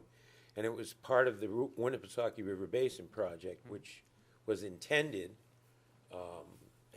under the Clean Water Act to encircle the lakefront so that people wouldn't have failing septic systems that got into the aquifer and into the surface water, because Laconia draws majority of its water from Paugus Bay. So it's important that we do that. And I think there's one that goes right up the railroad tracks on the west side of Paugus, if I'm not mistaken. So wherever they are, of course, the people were forced to connect up if it was within their, whatever the range was at 250 feet. And some people would complain about that, but it's the same idea. It's called infrastructure, and I think the mayor might remember us, the phrase sidewalks to nowhere. We were very active about enforcing the requirement that developers put in all the infrastructure that might be required, and that's why, as you drive around this fine city, out in some rural areas, you may see about 350 feet of sidewalk that's not connected to anything else, but that's because we were thinking ahead. And I don't know if I'll live long enough to see all those little pieces of sidewalk connected up. But that's the way it has to get done. We're not gonna post a bond and go out there and build $20 million worth of sidewalk. And we have to do it incrementally. And what we can ask the developers to assist us with is, I think, a fair and proper thing to do in exchange for the ability to live in this beautiful city and do business here. Okay, very good. We appreciate your coming tonight. Thank you. And appreciate your application. Thank you. Thank you all. All right, that concludes our interviews for tonight, and we are on to committee reports. I don't believe we have any tonight, but maybe I shouldn't jump to conclusions. Anybody have a committee report to make tonight? Well, we have the, Other than that your budding theatrical career is going to prevent meetings of the planning board? thank you for the word budding. I love it when you lie to me like that. We had a committee meeting, I think we've done this, I just want to remind everybody, with regards to driveways and to retaining walls. We've got that policy coming before the council tonight, and so I don't think I need to say anything now. It was just the committee came out with a recommendation. The question was whether we needed another meeting. I don't think we do. And we can just go right to council approval, so. Any liaison reports tonight? No? Okay. Citizens' request to comment on current agenda items. Counselor Bear, boy, this is Old Home Week here tonight. It's wonderful. Never miss a chance to talk.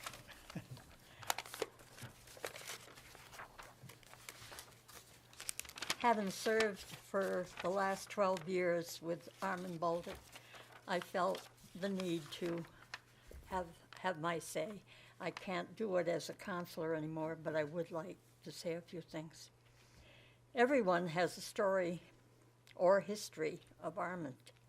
If we all spoke, it would take all day and all night. To limit comments is tough.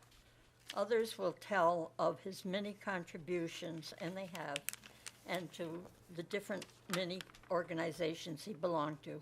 So I will only speak of him as a Laconia City Councilor.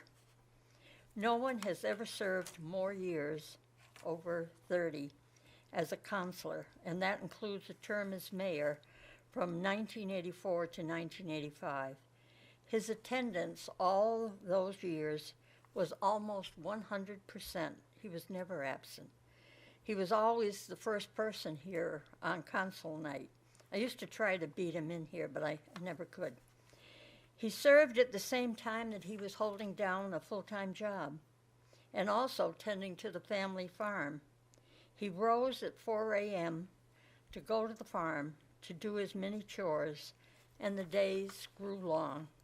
But he was always on top of what was going on in Laconia and what he should be doing for his city and his constituents. No complaint or request for help from the people of his ward was too small. He would fight as hard for a parking problem or a pothole as he did for the budget or the building of a new school. His promises were as good as gold. We might say stubborn sometimes, but that was Armand, standing up for his ward and the city for what he thought was right. I served 12 years with Armand, and many of them memorable for his way of putting something in its simplest light. He let others do most of the talking, but always took all the information and paid heed to those he respected to make his decision. He loved his city, he loved his family, and he loved his country. Old school, yes, but don't you wish there were more like him? Thank you. On behalf of all of us, thank you. Anyone else have anything they want to address the council about tonight that is on tonight's agenda? Oh, okay. City manager's report, Mr. Myers. Thank you, Mr. Mayor. I will be brief because I know we still have a bit of the agenda to go this evening. You'll find my manager's report for the first meeting of the month, starting on page 49. It's the financial and operational trends report. We now have our final number for our building permit growth for what was the assessing year, so April 1st of 17 to March 31st of 18. We ended that 12-month period with $19 million in new construction. So that'll be factored in with the 2.1% consumer price index to give us our limitation of the amount that could be increased through taxes on the budget that I will be presenting to you 2 weeks from tonight. We continue to be busy both in the fire and EMS departments as well as the police departments. You can see statistics there on the first 2 pages. I'll turn your collection down towards the bottom, page 50. Property tax collection continues to be very strong. We're running over 98% at this time through the year through March 31st. You can see we had fallen in the mid to high 97% for all of the other years listed there. So I think that's a sign of a strengthening economy, and the majority of tax payments are on time. You can also see motor vehicle registrations. Again, we're 3/4 of the way through the year, so we should be at least 75% of budget, and we're running a little over 80%. So that is a solid number for you as well.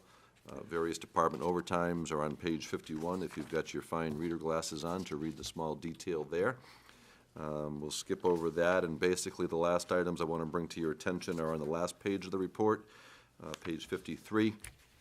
Again, dealing with winter storm cost. No surprise to anybody that this year's snow events were many, not only in terms of volume, but in terms of icing conditions, a lot of times when they occurred on weekends, including overtime, and in some cases double time, as you see in the agenda packet there for a couple of our storms in March. I'm not going out on a limb and saying that we are done with winter activity, but at least the 10-day forecast looks a little bit more favorable, so maybe at the next meeting I'll get bold and make that prediction. Long story short, at the bottom you can see that we have overexpended our winter maintenance account as well as the amount that we target for overtime. We have a flat overtime amount within the Public Works department budget. I believe that number off the top of my head is $80,000. Internally, we target $50,000 of that towards winter overtime and $30,000 towards overtime that occurs for various needs and emergency reasons and other times of the year. So we have exceeded. We do have on the top of that page, on the top of page 53, what we refer to as our winter maintenance reserve account. And for newer counselors, this is an account that was set up a few years ago with the council support where we had an extremely mild winter. And knowing that that's not always the case, and accurately budgeting for winter storms is an inexact science at best, the council chose to move that remaining money into a reserve account to help offset some of the years when we've had extremely challenging years. What I'm working with Wes Anderson, our Public Works Director, on is be bringing a request to you. We'd like to transfer $30,000 out of that account at some point before the fiscal year closes into the winter maintenance line item. It won't make that whole, but at least it will allow us to cover part of the overage. And the flip side is if we don't transfer that $30,000, it means we will be cutting out other things that we should be doing this spring and early summer in order to make up the shortage in other work. And I know there's plenty of opportunities in the city where we want to be at full staff and we want to be tackling as many of the spring projects as we can. So it's not going to cover all of the overage, but through some savings and some staff changes a little bit, and by transferring $30,000, we think that will help us get to a good point without harming work that Public Works needs to be doing between now and June 30th with the remainder of the funds. So happy to answer questions on that or anything additional. And also on that page, we should be thinking spring boat taxes. So let's get out there and register the boats, because I think in Laconia, because I think ice out will happen by Father's Day. So that's just a prediction. That one I will go out on the limb on. So happy to answer any questions comments for for you. the city manager. Counselor Hamel. Yeah, I just have one. Scott, when Genesis moved into the building next door and redid it, they cut into Hanover Street. I believe that was paved within the last 5 years, because it was paved after they finished the bridge. That was resurfaced. So what I'm wondering is that cut that's there, is that going to be improved? Because according to Public Works, that needs to be, it's a specialty cut, and it has to be treated as that, so they'd have to either pave out wider or do an infrared to seal the seams on that. I'll have to double check the answer. I believe that cut was probably made by Eversource. I don't think that was done specifically by, Because it goes up the road to their building.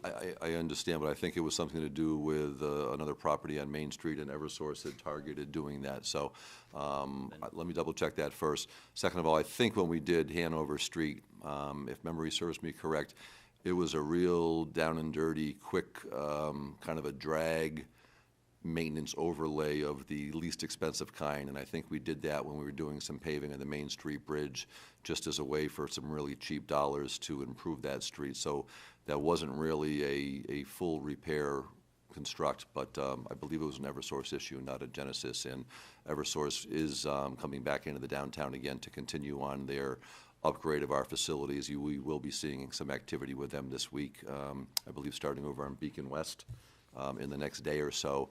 And it's my understanding when they finish doing a lot of the cuts they're doing, they'll be back in to be doing some enhanced improvements on those cuts. All right, thank you. You're welcome. Any other questions or comments for the manager? No? Okay, we'll move on. Are you finished? All right. Thank you. New business. First item of new business is City Council election of a new mayor pro tem. Does any member of the council care to put a name in nomination? Councilor Lippman. I'd like to nominate Counselor Hamel. Second that. We have a motion by Councilor Lippman, second by Councilor Haynes to make Councilor, how was your name? Bob Hamel. Bob, Councilor Hamel, the mayor pro tem. I'm gonna have to get you a sign or something, or Got one. the mayor pro tem for the rest of the life of this particular council. So what we'll do here is we'll have a vote on Councilor Hamel. If 4 or more of you vote yes, then that's the end of the procedure, and he is effectively the mayor pro tem. If he does not receive 4 or more votes, I'll accept other nominations. Everybody understand that? Okay. All those in favor of electing Councilor Hamel to be the mayor pro tem, please raise a hand. 4 votes yes, and he is elected. Congratulations, and more importantly, thank you. I was going to ask if anybody else wanted it too.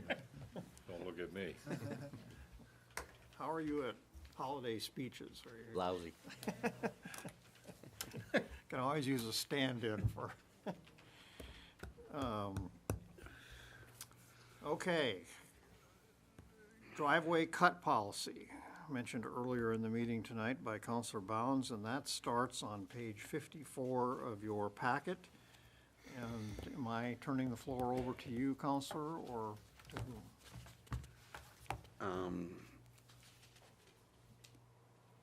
I don't care. I can go through it. God can go through it. What's your Wes can go pleasure? through You it. don't care either. All right, well, you're chairman of the committee, so Okay. have Well, at it. at the committee meeting, we listened to Wes explain the need for a driveway policy with respect to residential property, and particular for duplexes. And essentially, the policy that we adopted at the recommendation of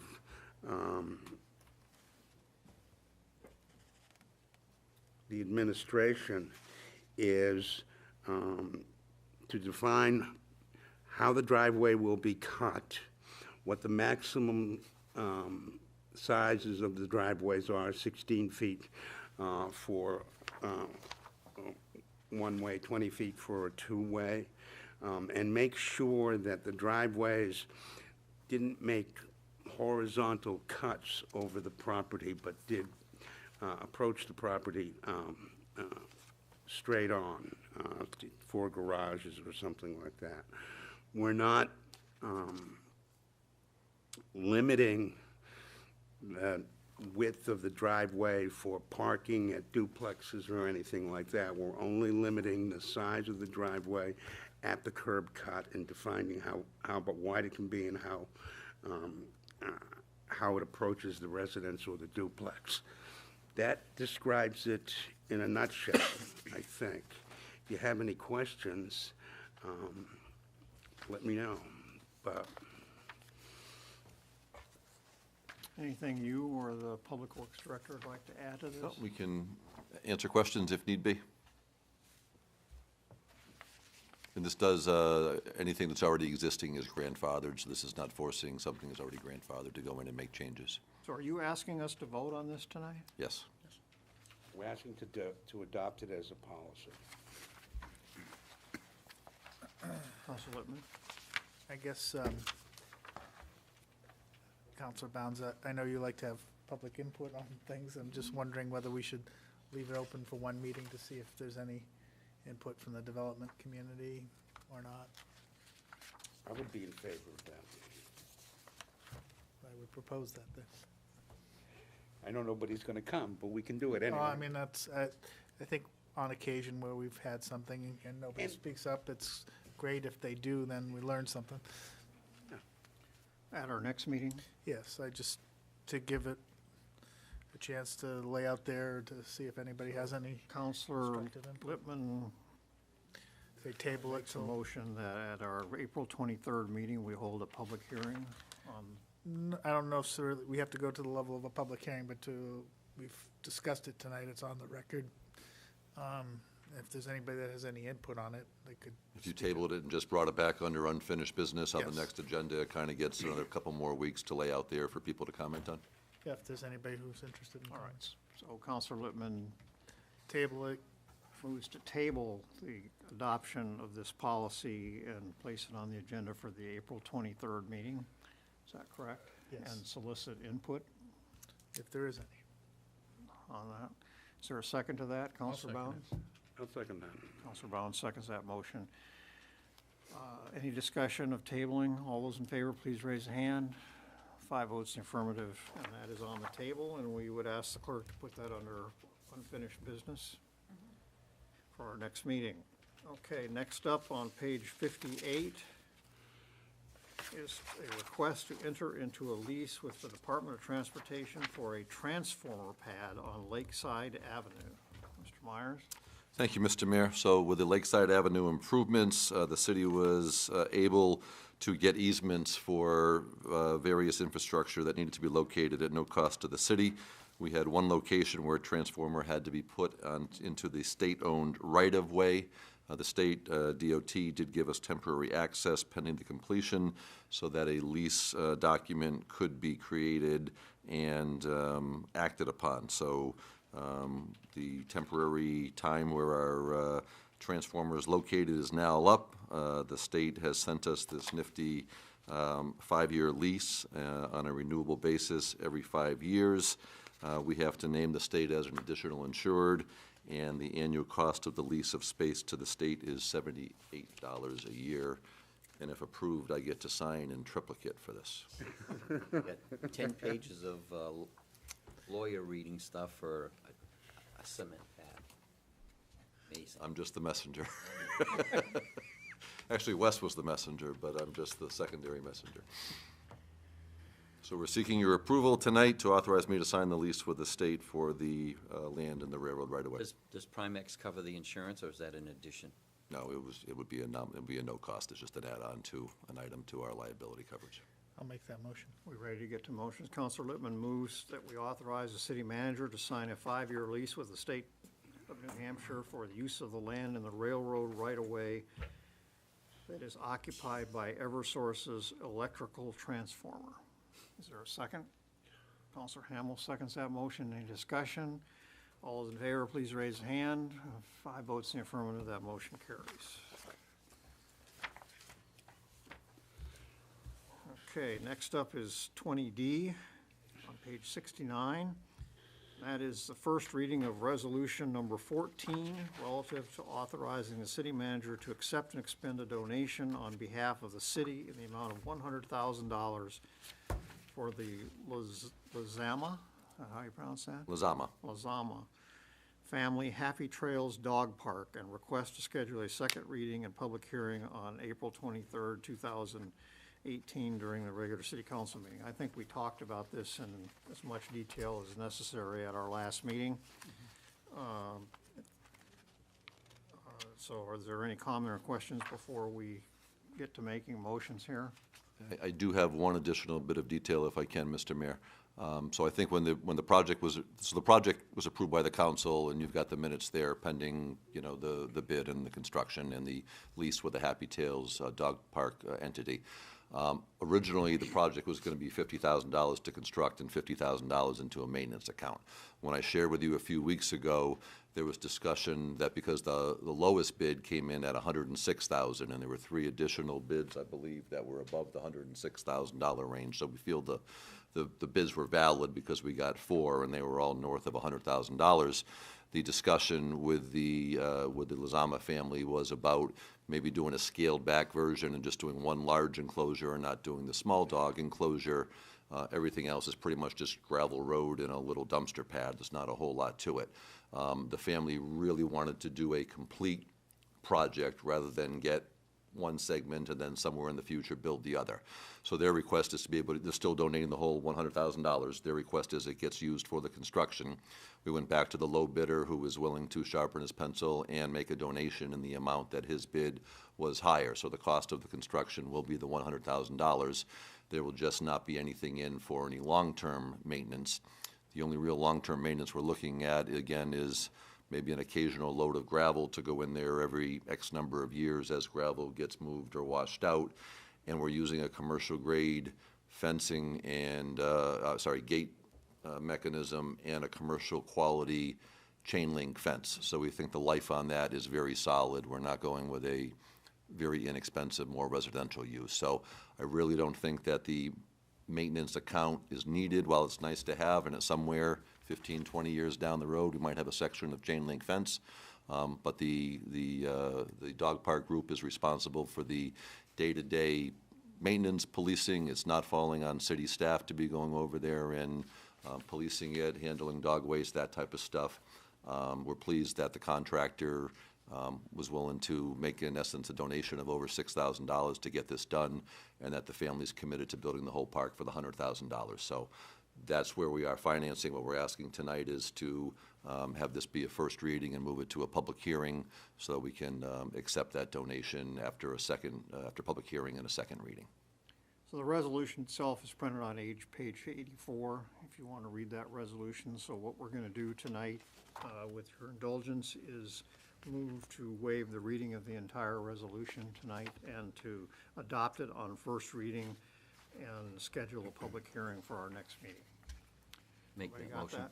I'll make the motion. All right, Counselor Hamel makes a motion to waive the reading of resolution, what was the number again? 14. 2018-14.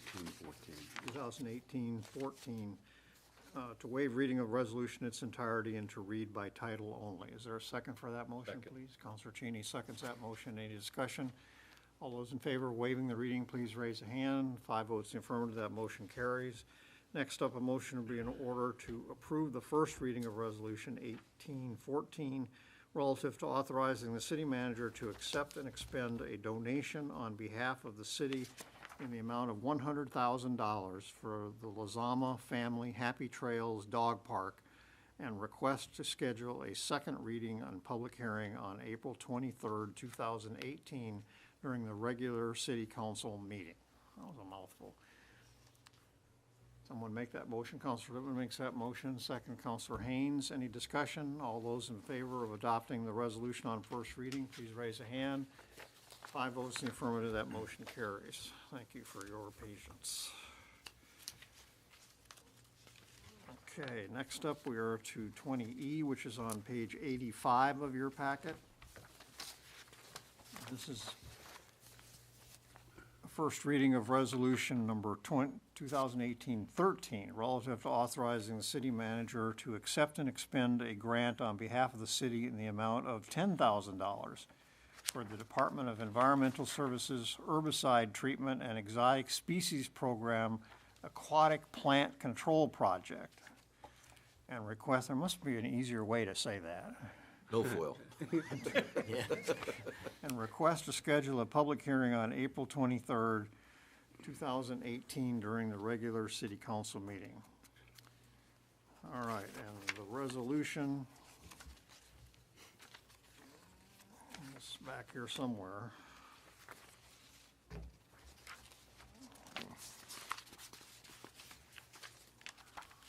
Yeah, not too much paperwork. Last page. 93?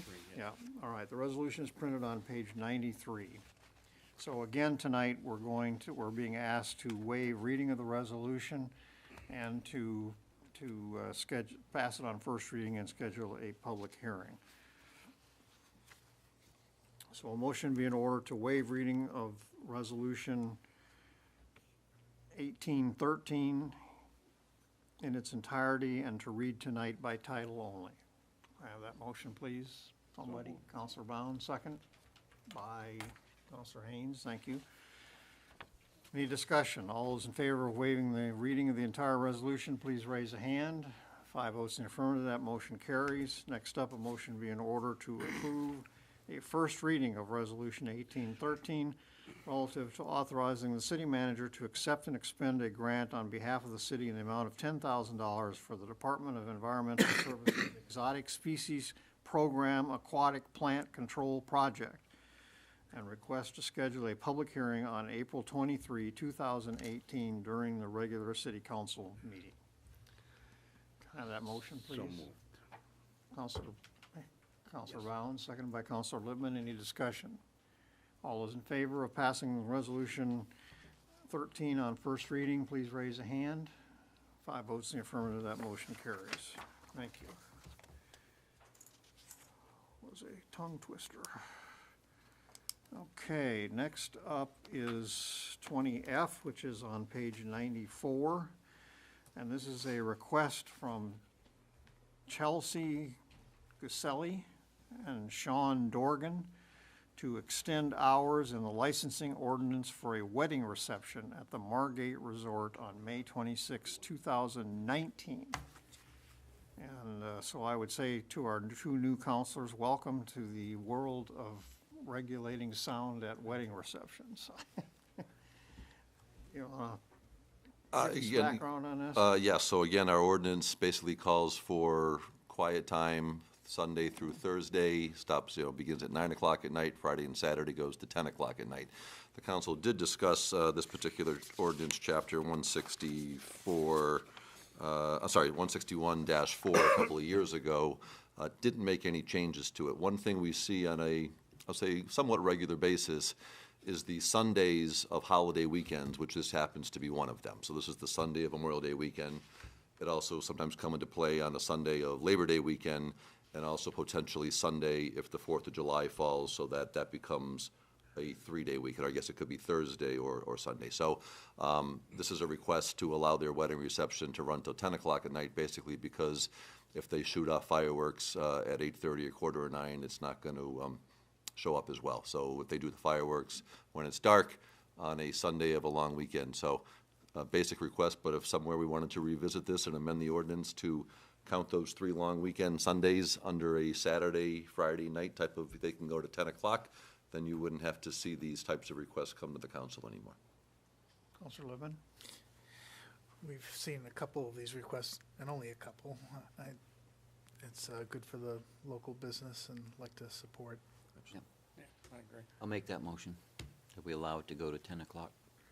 So Counselor Hamel moves to extend the hours for use of an outdoor loudspeaker on May 26, 2019 from 9 p.m. as outlined in section 161-4B of the city ordinance to 10 p.m. for a wedding and reception at the Margate Resort. Seconded by Counselor Lippman. Yes. Discussion. I don't know if the administration can look at when we did it previously, whether we had any decibel conditions on music at a certain point, but to make it consistent with what we did last time we did Been a it. couple of years, I think. We had a request a couple of years ago to do, I believe it was a Harry Potter themed event, and that one was actually looking to go to 11 o'clock or midnight. So on that one, I think we had discussion about turning a tent a certain way so that the loudspeakers weren't facing the lake or that type of stuff. But that was going at least to 11 and Okay. maybe even midnight at that time. So I really believe 10 o'clock on a Sunday of a holiday weekend, Fair enough. let them go with what they got. Okay. Call the question there. Any further discussion? All those in favor, please raise a hand. 5 votes in the affirmative, that motion carries. That get us an invitation. We wish the prospective bride and groom the best. More than a year away. Good for them. Okay, a couple of interesting ones now to conclude. Item 20G, which is page 97. And this is a request from Laconia Motorcycle Week for approval to hold a hill climb, motorcycle hill climb on Tower Street, to be held on Tuesday, June 12th, 2018, from 11 a.m. to 1 p.m. in connection with Motorcycle Week. And we have Representative St. Clair wearing a tie tonight. Okay, I'm stunned. Have my orders. So tell us what this is all about. Well,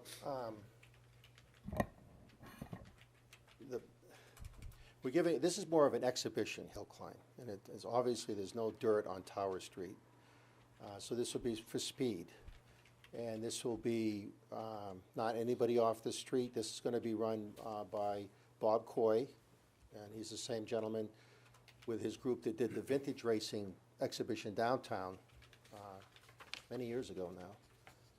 He has probably about 20 riders lined up, and a lot of these won't be brand new machines. These will be older machines. Some will even have side shifters on them. And of course, this will be bragging rights for them. Some of you may remember, not Careful. Yeah, I know, not counting people who would race up there, you know, like nutcases. But back in 1916, 17, 1919, up to the early 20s, they did do hill climbs there. And we actually have the times and everything else that were published in the Boston newspapers, not in the Laconia papers for whatever reason. So this is just kind of like bringing that back. We've got it between 11 a.m. and 1 p.m.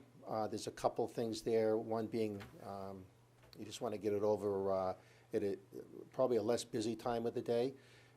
Everything would be contained on Tower Street, and then on Lakeside Avenue, in front of the arcades right there, we can have that area blocked off for traffic to have a standing area for the motorcycles just during that time. But everything will be contained on Tower Street, and I met with Al Mitchell today.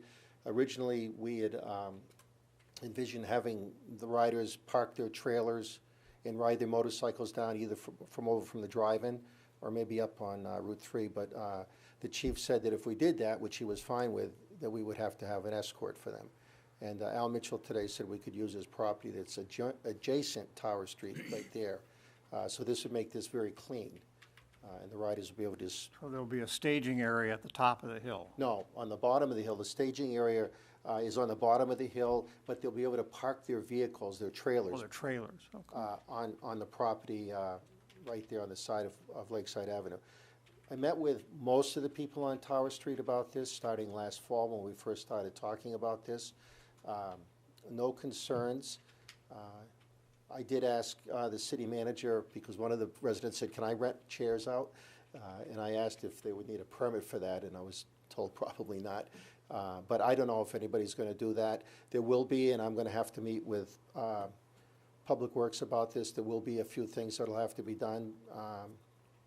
The barricades, the Jersey barriers that are put up, that take effect there will have to be moved over and then moved back to block that street, because as you know, we closed the top half of Tower Street to through traffic, just so people aren't getting silly up there. And just so you know, that the finish line for this will be before the crest of the hill. It won't be on the other side of the hill. And that, again, Bob Coy wants to make sure that, you know, that this is a limited situation there. I think it's gonna be fine. I'm as nervous, or not nervous, but I'm as concerned about anything going wrong there. So, we're looking at blocking off different areas. We may have to get some snow fence for that. And I would lean on somebody like Councilor Hamel or somebody else that rides to come up with any questions that you can foresee that could be an issue up there. But I really can't think of any problems, really, I can't. Questions for Mr. St. Clair? Councilor Lippman. The costs, the additional costs for police and public works, how do you intend to pull that off? I'll have you guys pay for it, what do you think? I don't, and that's why I need to work, we're gonna have volunteers. Bob will have a lot of volunteers for that. So any labor there will be provided by them. I don't expect that they'll be asked to drag the Jersey barriers back and forth, so that will take a little bit of work there. And talking with the chief of police, and he may refresh me on this, but there was no concerns of having to have extra staff, other than having somebody escort the riders if they were coming, if they would have to ride those non-registered motorcycles on city or state highway. But that's not gonna happen now. So, because Tower Street is closed to traffic at that point. So once they get, so they're gonna individually, one at a time, That's correct. they're going to see how fast they can complete the course. That's correct.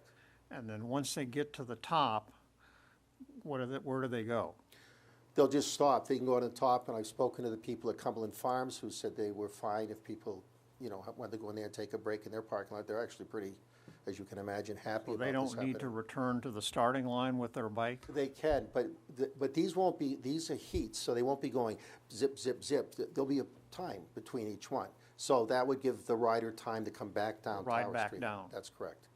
Yeah. I think this is gonna be, you know, there'll be some noise. Undoubtedly, there'll be some rubber on the road. But I think for the most part, this will truly be an exhibition. And the fact that it's happening on a spot where it did happen decades ago, and we're gonna try this, it's generated a lot of enthusiasm from our attendees. I've mentioned this to people, and just so you know, I've also mentioned, because this is not a done deal until we get your approval, obviously, and the Motorcycle Week Technical Review Board, if that's what it's still called. So I've told people this is what we're trying to have happen, but it's subject to change. You know, it could be. So I don't want you guys to think that we're out there saying, yes, this is gonna happen, and then come here and say, yeah, we're doing this, don't you know? That's not our intention at all. Councilor Hamel. Charlie, the Jersey barriers gonna go all the way up on each side of the street? No. And again, that's part of the reason of using the motorcycles that we're using and having the riders that we're having. And there's a few spots on the road that I'll either we can fix them, or they'll, you know, and I'm talking about the covers that are sunk down, or we'll just put some sort of mark there or a cone on top of that spot. These riders are professional riders, so they're not, you know, this is gonna be kind of just like a fun thing. Pretty much, Bob, just like happened here in downtown. Well, I remember the professional riders out here when they took out some of the hay bales, so. Oh, yeah, but that can they're on happen. curves. They're on curves there, and this is on a My street, question yeah. would be then, if you're just gonna have a snow fence, and Yeah. say they, I don't know, they get to 50 miles, 60 miles an hour by the time they get to the top, I don't know. I don't know either on that. I mean, if they go astray and end up in someone's living room, who pays for that? Well, we do have insurance. The city will be covered for that. And actually, Bob asked me if there was $2 million or $5 million. He's just waiting for that, for somebody to tell me that. Because But if he's people are prepared to also, get I mean, that. those houses are pretty Very close to the road there. And Bob is very familiar with that, and we will be having hay bales or certain areas where he's already told me that he's gonna want certain places in that. But not the whole way up, and quite frankly, a Jersey barrier would probably just catapult somebody over into the air if somebody hit a Jersey barrier at an angle like that. Yeah. Because I think, I don't think the city can take on a whole lot more expense with the amount of vendors that have decreased over the years. I concur. And we had to pay some extra last year, I believe, and where are we at now? 60 if we have that? I think that's, It's in your, yeah, so, I understand that, and I agree with you on that, and that's why this is a 2-hour event. It's on Tuesday when things are so relatively you quiet spoke up to the there. people, and they're okay with the road being shut down for 2 hours or The more? road is already shut down, Counselor, for the whole week. You can go up starting it, on though. Monday. You cannot go up. Shut down for through traffic. They're allowed to get to their homes, are they not? That's correct. You could, either one end or the other, but you cannot go up. Oh, that's right, too, you gotta go out scenic road, yeah. Counselor Lippman?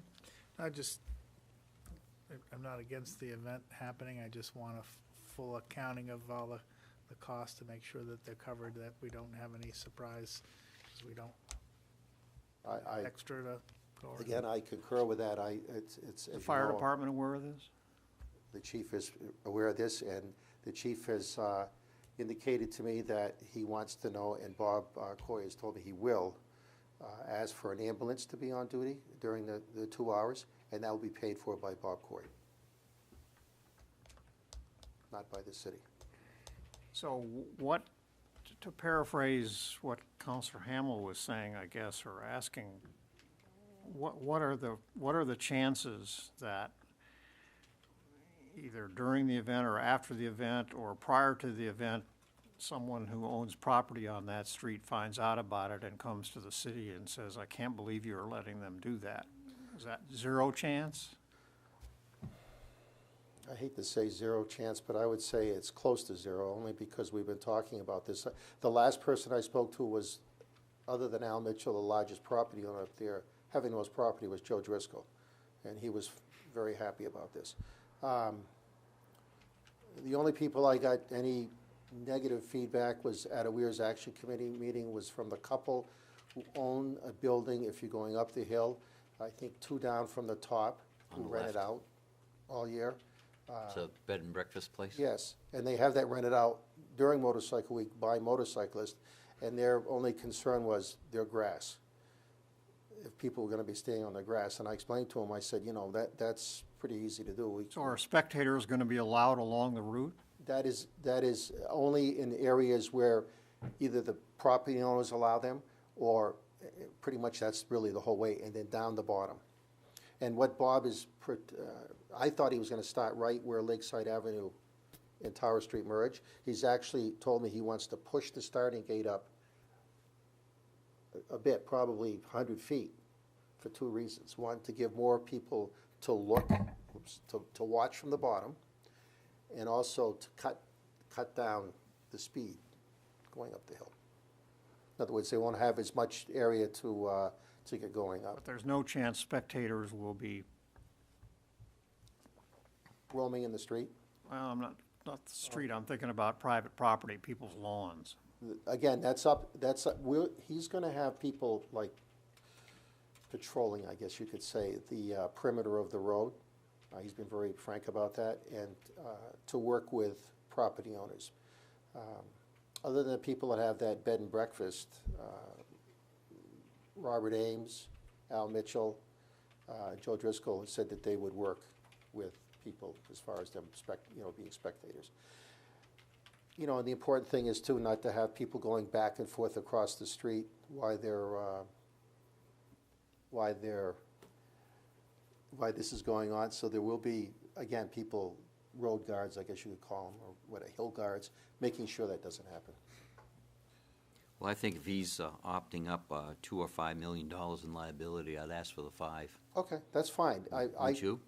absolutely. Maybe 10, I don't know. This will be also AMA sanctioned, so you know. This will be sanctioned by the AMA, and they have their rules that go along with these things too. Motorcycle or medical? I'm just kidding. Oh, that was tough. That was tough. Well, I And should just have said so, it out for there. the record, so that people know, amateurs such as Counselor Hamlin and myself will not be allowed to That is correct. I might try it. run up the hill. That is correct. Then we need 20 million insurance if you're trying. Personal 20 million. No, that, and it's good that the mayor pointed it out. These will be people, I guess some will even be members of AARP, that age group, will be going up the hill. Again, this is strictly an exhibition. It's meant to be an exhibition. And I think that's, You don't need to know this tonight, right? well, we still have to go before the Okay. Technical Review Board. It is, again, if you have any, I guess, downside questions, other than, the insurance, 5 million, we'll have the road guards there. I think it's gonna be a pretty smooth thing. Because Bob, if you don't know Bob Coy, he's been doing this a long time, and Bob doesn't get involved in things, no cowboy stuff. He's very serious about this, because this is what he does, so. I mean, he's the first guy, I showed him, we went over the course last fall, and the first thing he was talking about, homes, he said, well, we're gonna have to do this, we're gonna have to do that. I don't want the finish line on the back side of the hill, just for these reasons, because he does, so that way people can let loose on the throttle before they get up. Yeah, I was gonna say, where's the finish line gonna be? How close to the crest of the hill? It's gonna probably be back 20 feet or so. I wouldn't wanna say for sure, Bob, but it's gonna be down. It's not a from lot it. of stopping distance before they hit that crown. Right. Well, but if you unloose the. Airborne. Well, it's possible. It happens all summer long, so I don't know. But I do know that, on the, oh, it does. It does. Okay. Anyway, Our police would be right there. I know. Anyone else? Well, we it's an ready? interesting proposal. At least you're trying to bring new things in, I can say that. Well, we have been talking with people. I mean, the first two people I went to about this, Counselor, was the mayor and the city manager to float it. And, we are looking for, obviously, we are looking for things. And I think this would be a good one. Okay, a motion would be in order to approve the request from Laconia Motorcycle Week Association to hold a hill climb on Tower Street on Tuesday, June 12th, 2018, from 11 a.m. to 1 p.m. in connection with Laconia Motorcycle Week 2018, pending approval by the Special Events Review Committee. Anyone care to make that motion? I'll move that. Mr. Cheney? I'll Counselor second it for Cheney? discussion, Counselor Hamel seconds it. Discussion. I would like to wait to see what the review committee is going to say. I know the motion says that they have to approve it, but still I'd like to hear comments from that. And also maybe I don't know when that meeting is, but if, First Wednesday of May. not till May, okay, so that would make it our first meeting in May. We could approve it or not, or whatever, but May, what give was the more date? time. It's the first Wednesday in May. Give a little time for the residents to. May 4th? May 2nd. Oh, I'm in April, sorry. May 2nd. Did you want to put anything in there about costs, Henry? So you're in effect gonna move that we table this? Well, I'll wait to hear what everybody else says. Yeah, but that's in effect what you're Well, suggesting. Yeah, I'd like to hear a little more, if there's any other residents there that may have a, But if we make this contingent upon those things, that's the same. Yeah. If he doesn't meet your requirements, then he can't do it. I would add that the requirement would be, we have to see the insurance as well. Proof of insurance. Proof of insurance, yes. And that would indemnify the city? I'd like to see a signed agreement on the cost, because we've run into an event now and then where the costs. So one Escalate. question I would have is, if we wait until our first meeting of May, does that give the promoter ample time still to get the riders and whatever else logistic-wise? Mr. St. Clair is going like this. We meet, our first meeting is the latest it can be, it's not until May 14th. The second Monday We is wouldn't be able to May act on this 14th. until May 14th. this. So the question is May 14th enough time for the promoter to know that it's a go? I don't know. I am concerned with Councilor Hamel. Did I say Hammer? Hamel. Hammer's right. Hammering me on this. As far as residents go, I don't know what the complaints can be. Too many people, too much motorcycle noise. Certainly, this is not going on during night. The street is closed. We certainly are going to address, if somebody comes up and says, you know what, I need something in front of my grass, and I don't want people, because that's what it is, it's lawns there. And I don't want people standing on it, something like that. That's stuff we can address with, because obviously we're not going to tell people, well, you just have to live with it. But if they're going to complain about, too much traffic or too much noise, I would hope you would take into consideration what is in fact going on here. I don't know, Mr. Mayor, if the 14th will be too long. It may be, I may just try to get Bob to say, you know what, just proceed, do what you need to do. And that way, if everything goes fine on the 14th, then, you'll be set to go. Obviously, people need to Well, make plans. best case, you're not gonna know until the 2nd of May anyway. That's correct. That's correct. But we're looking at almost 2 more weeks after that. Well,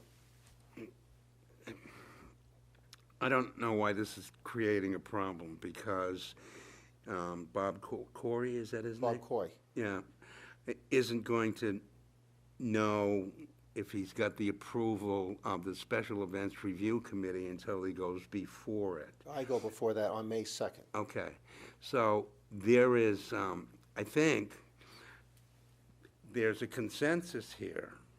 Maybe I'm speaking for just myself. I think there's a consensus here that we want to approve this and let it go forward. So I don't see what the delay is until we get the Technical Review Committee report and take care of that and satisfy some of your concerns. Because if you can express a perceived consensus on the council to approve this event, get past the Technical Review Committee, then you can that guy can be on board. So I'm not sure what the concern is. If I could, Council, point out that the concerns which are worth listening to, absolutely, I mean, any concerns are, these concerns will also be addressed at the committee on May 2nd.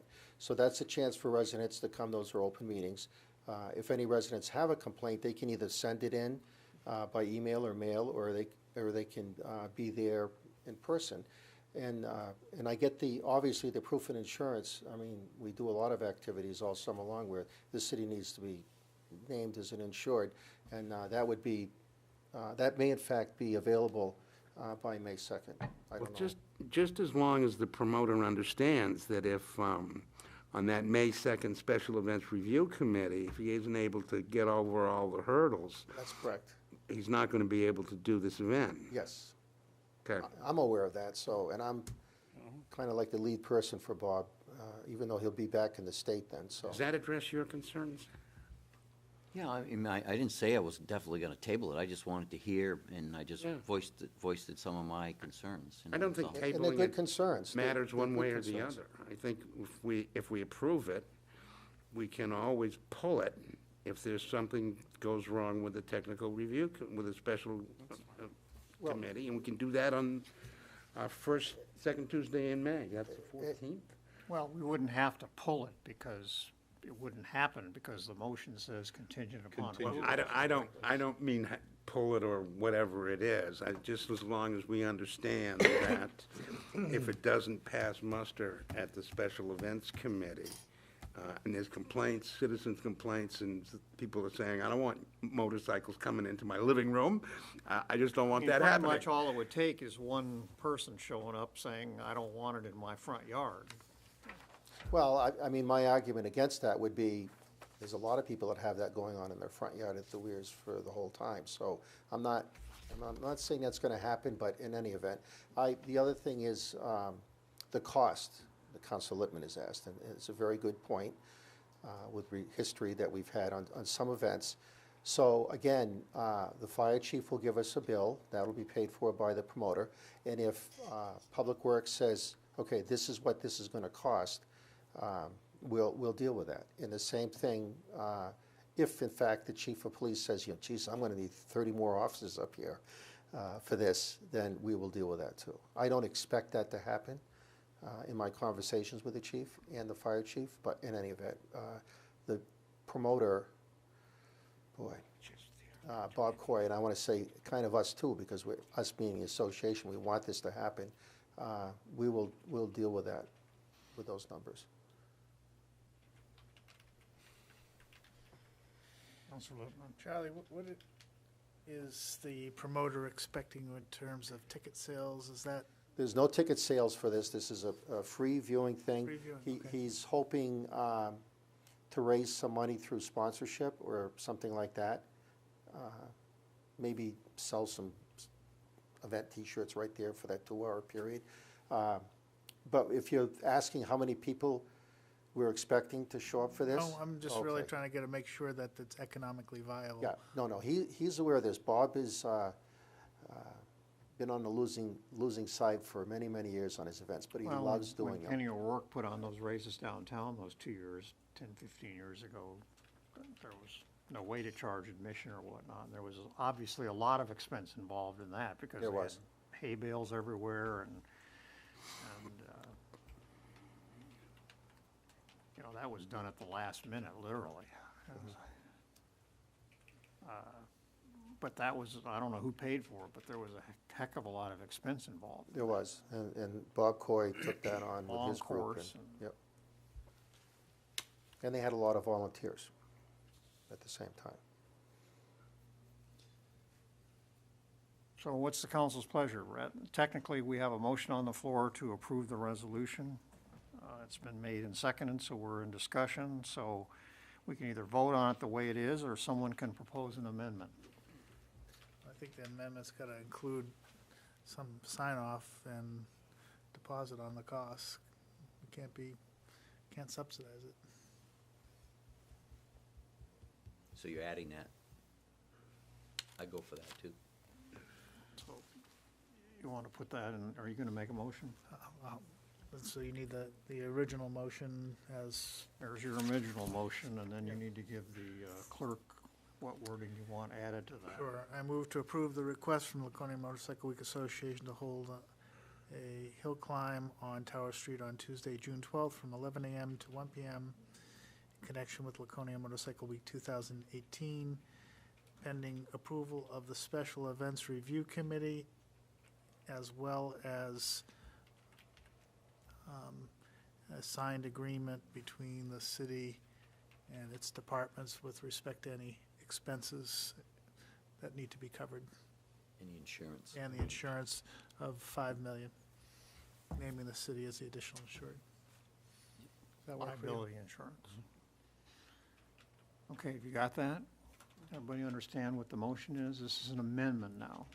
All right, so Councilor Lippman makes that motion for an amendment. Is there a second to that motion? Councilor Hamel seconds that amendment. So now we're discussing the amendment. Anybody want to weigh in on the amendment? I move we adopt the amendment.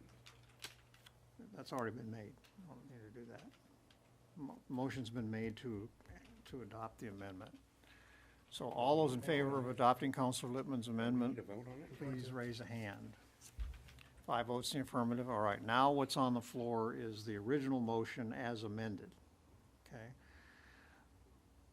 So we don't need to make that motion again, but we can have further discussion at this point in time if you desire.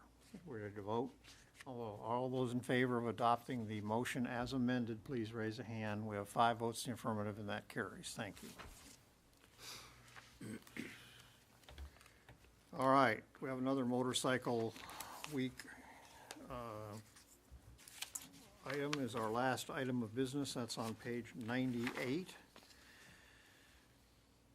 and that is a request for approval of a stunt jump to be held on Lakeside Avenue on Monday, June 11th, the day before Tower Hill, in connection with Laconia Motorcycle Week. Well, look who's here. Can't wait, I can't wait for this one. Still got a tie on. Ditto. So I still have my tie on. So this is, you're gonna have to really dig into not imagination, into your vision of Lakeside Avenue. So you come down Lakeside Avenue from the sign, and you have one of those, that first wonderful, what are they called? Bump outs. And from that first bump out to the second bump out, which is, how many feet is that, you know, approximately? Rough guess? Yeah, I'm thinking close to 1,000 feet. I have a gentleman, his name is Cole Freeman, and he's a stunt jumper. And he would like to do a jump on Lakeside Avenue. It would involve approximately 750 of ramp, 50 feet of ramp. And he would jump 50-foot gap on a street motorcycle, probably a Harley Davidson. So the space he would need, and I've done the measurements up there, for that, normally on Monday, our double centerline parking begins. That could not happen on Monday until after 4:00 p.m. when everything would have to be taken down. The jump would be in the afternoon, probably around 2 to 2:30. So try to imagine that part of Lakeside Avenue. And as you go down Lakeside Avenue, we have a center line there. Pretty sure it's painted. Is it painted? Okay, it's painted. So to the right of that line, as you're heading down towards the pier, or towards Tower Street, the right side of the line would be blocked to traffic. And the ramp would be there. And there would be no parking on the left side anywhere. So you would have a line of motorcycle traffic that would be unimpeded by this ramp. And you would have regular foot traffic along the sidewalk. Remember now, we're talking Monday, not Friday, Saturday, or Thursday. On both sidewalks, right and left? Well, no, you wouldn't be able to have, the boardwalk would be open, but Not the sidewalk That's on the correct. lakeside? No, not where the parking meters used to be. That sidewalk would not be open to traffic during that time. But if you've been up there on a Monday, most of you know that there's not a whole lot of traffic on that side of the street on Monday. So deliveries would still be able to take place until 10 a.m. on Monday. The fire chief and I went up there, and he said he has no issues with this. Again, an ambulance would be needed. He also indicated he would like to have, along that yellow line, a fence put up. And he referred to the fence, not snow fence, but he referred to the fence that was put up on the boardwalk to keep snowmobiles off there. He said that would be a good fence there. So that was something that he would like to have put up there, and we he said we'd look into that. So the goal of this, obviously, is to perform a stunt. And obviously, the insurance would be there. This gentleman is from St. Louis. He performed in Daytona Beach at the track all week for Harley Davidson down there. There's two things, though. This may, in fact, not happen. If you give it your approval, and the Technical Review Board gives it its approval, it may, in fact, not happen because he's got to get a lot of money up to have this, to perform this thing. And at this point, I think he's maybe 50% of the way there. Sorry? He may be 50% of the way there now, raising that money, or maybe a little more. From sponsors? Yes. Again, free admission? Yes. Yeah, there'd be no car. This is something that would just generate a lot of excitement on Lakeside Avenue on Monday of Motorcycle Week. So I've tried to think, and again, we have time between now and that Technical Review Board, of the potential problems that could arise other than him not making the jump. And I, quite frankly, can't think of any. What's he jumping over?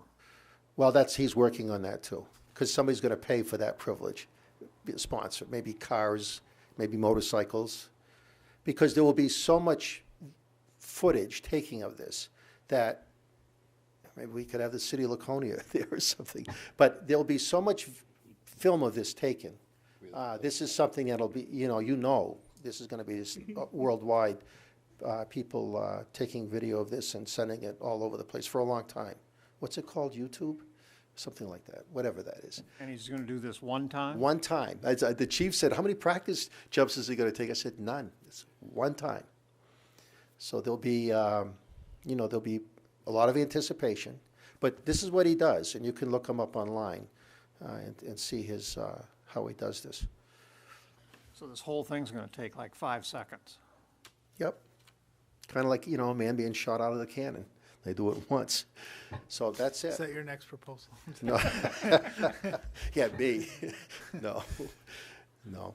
I think, we're looking for things to do, generate some excitement up there. The complaint I hear all the time from locals and from residents of proximity of 100 miles is, it's so boring up there. All you do is sell T-shirts.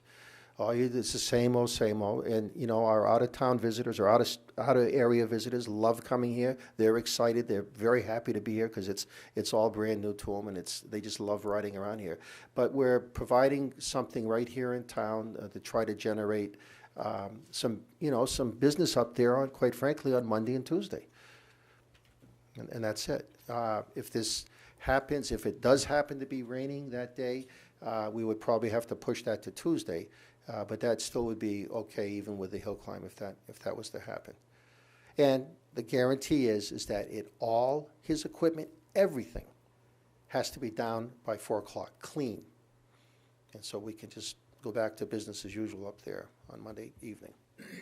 So how does he sell sponsorships for, I guess that's his problem, not mine, for something that lasts 5 seconds? Because it's the build-up and it's the visual.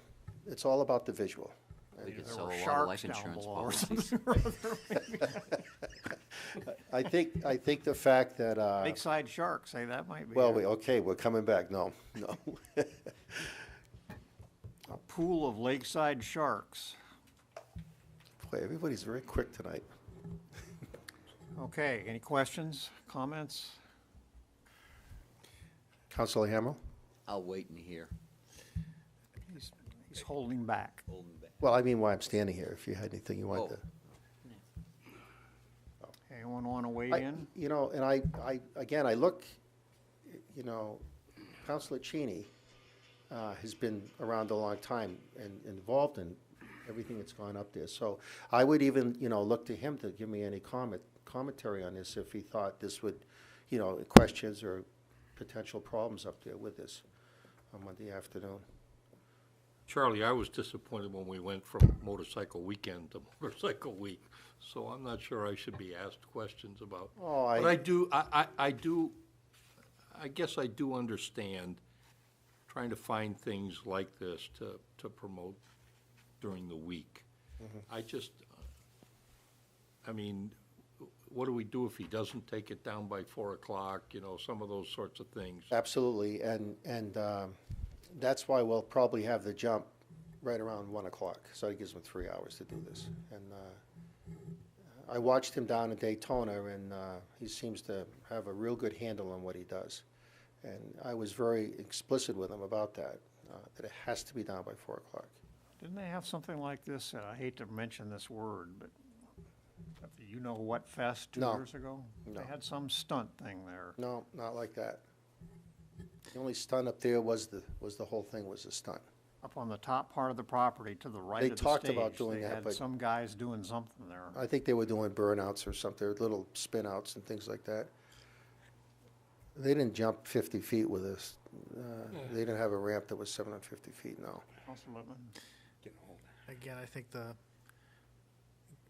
given that he doesn't have even the money raised to put the event on, I want to make sure that the city's protected Absolutely. on insurance and on the Yep. costs in every direction.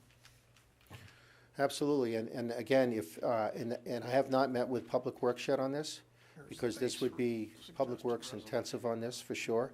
So, the promoter is well aware of this. Yeah. So if that ramp is gonna start at the first bump out, 750 feet plus 50 feet plus another 700 feet No, at the the other. 50 feet is included in that. Yeah, That's how much space he needs is a 750 total. total. Oh, okay. I thought it was 750 plus. So was the plan, from a parking standpoint, what's the plan for, so you got hours on here, right? No, we don't. No, Yeah, he because- does. Oh, There's no hours mentioned on here. No, because he would start setting up in the morning. Okay, so parking would be not allowed in that stretch from The first the pump out beginning to of the the second day one. until 4 o'clock. That's correct. So we wouldn't be trying to get vehicles to move or something or No. other by noon No. or something. No. We would not. so that they'd have would be to real park tough. up by the Mount Washington ticket and up that way. Well, yeah, On because Monday, people are yeah. typically parking pickups and whatnot in those spaces. during the morning. Well, no, because they all have to be gone on Monday. There's no vehicles allowed to park on Lakeside Avenues on Monday. You're thinking of the first Saturday and Sunday, the first weekend. But Monday, it's no vehicles allowed to Oh, park. Monday is no, okay. Right, only delivery vehicles, and they're all The gone people by sitting in the 10 back of a.m. pickups is done No. by Monday morning. That's correct. That's correct. So to get the ball moving here, propose a motion, So Counselor Lippman is gonna propose a motion here. get the ball, get it on the table moving. Let's jump over. I move to grant the request from Laconia Motorcycle Week Association to hold a stunt jump on Lakeside Avenue on Monday, June 11th, in connection with Laconia Motorcycle Week 2018, pending approval by the Special Events Review Committee, a written contractual agreement with necessary financial security on it to ensure that the city has no expense in this matter, and to have the level of insurance, I guess, I don't know, manager, if you want to consult on this one with Primex or something, how much our coverage should be.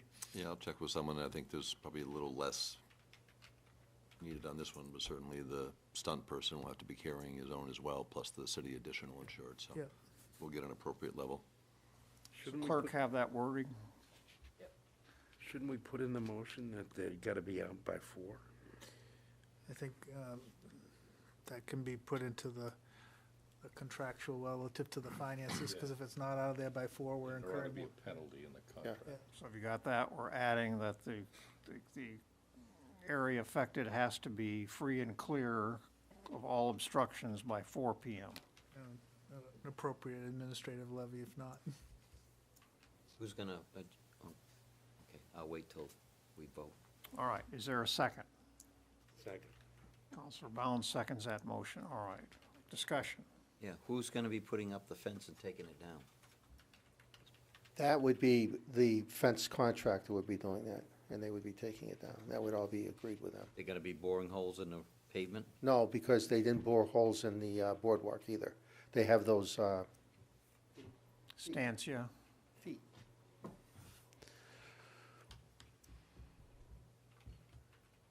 I have a motion on the floor. Any further discussion? All those in favor of approving Counselor Lippman's motion, please raise a hand. 5 votes in the affirmative, it's approved.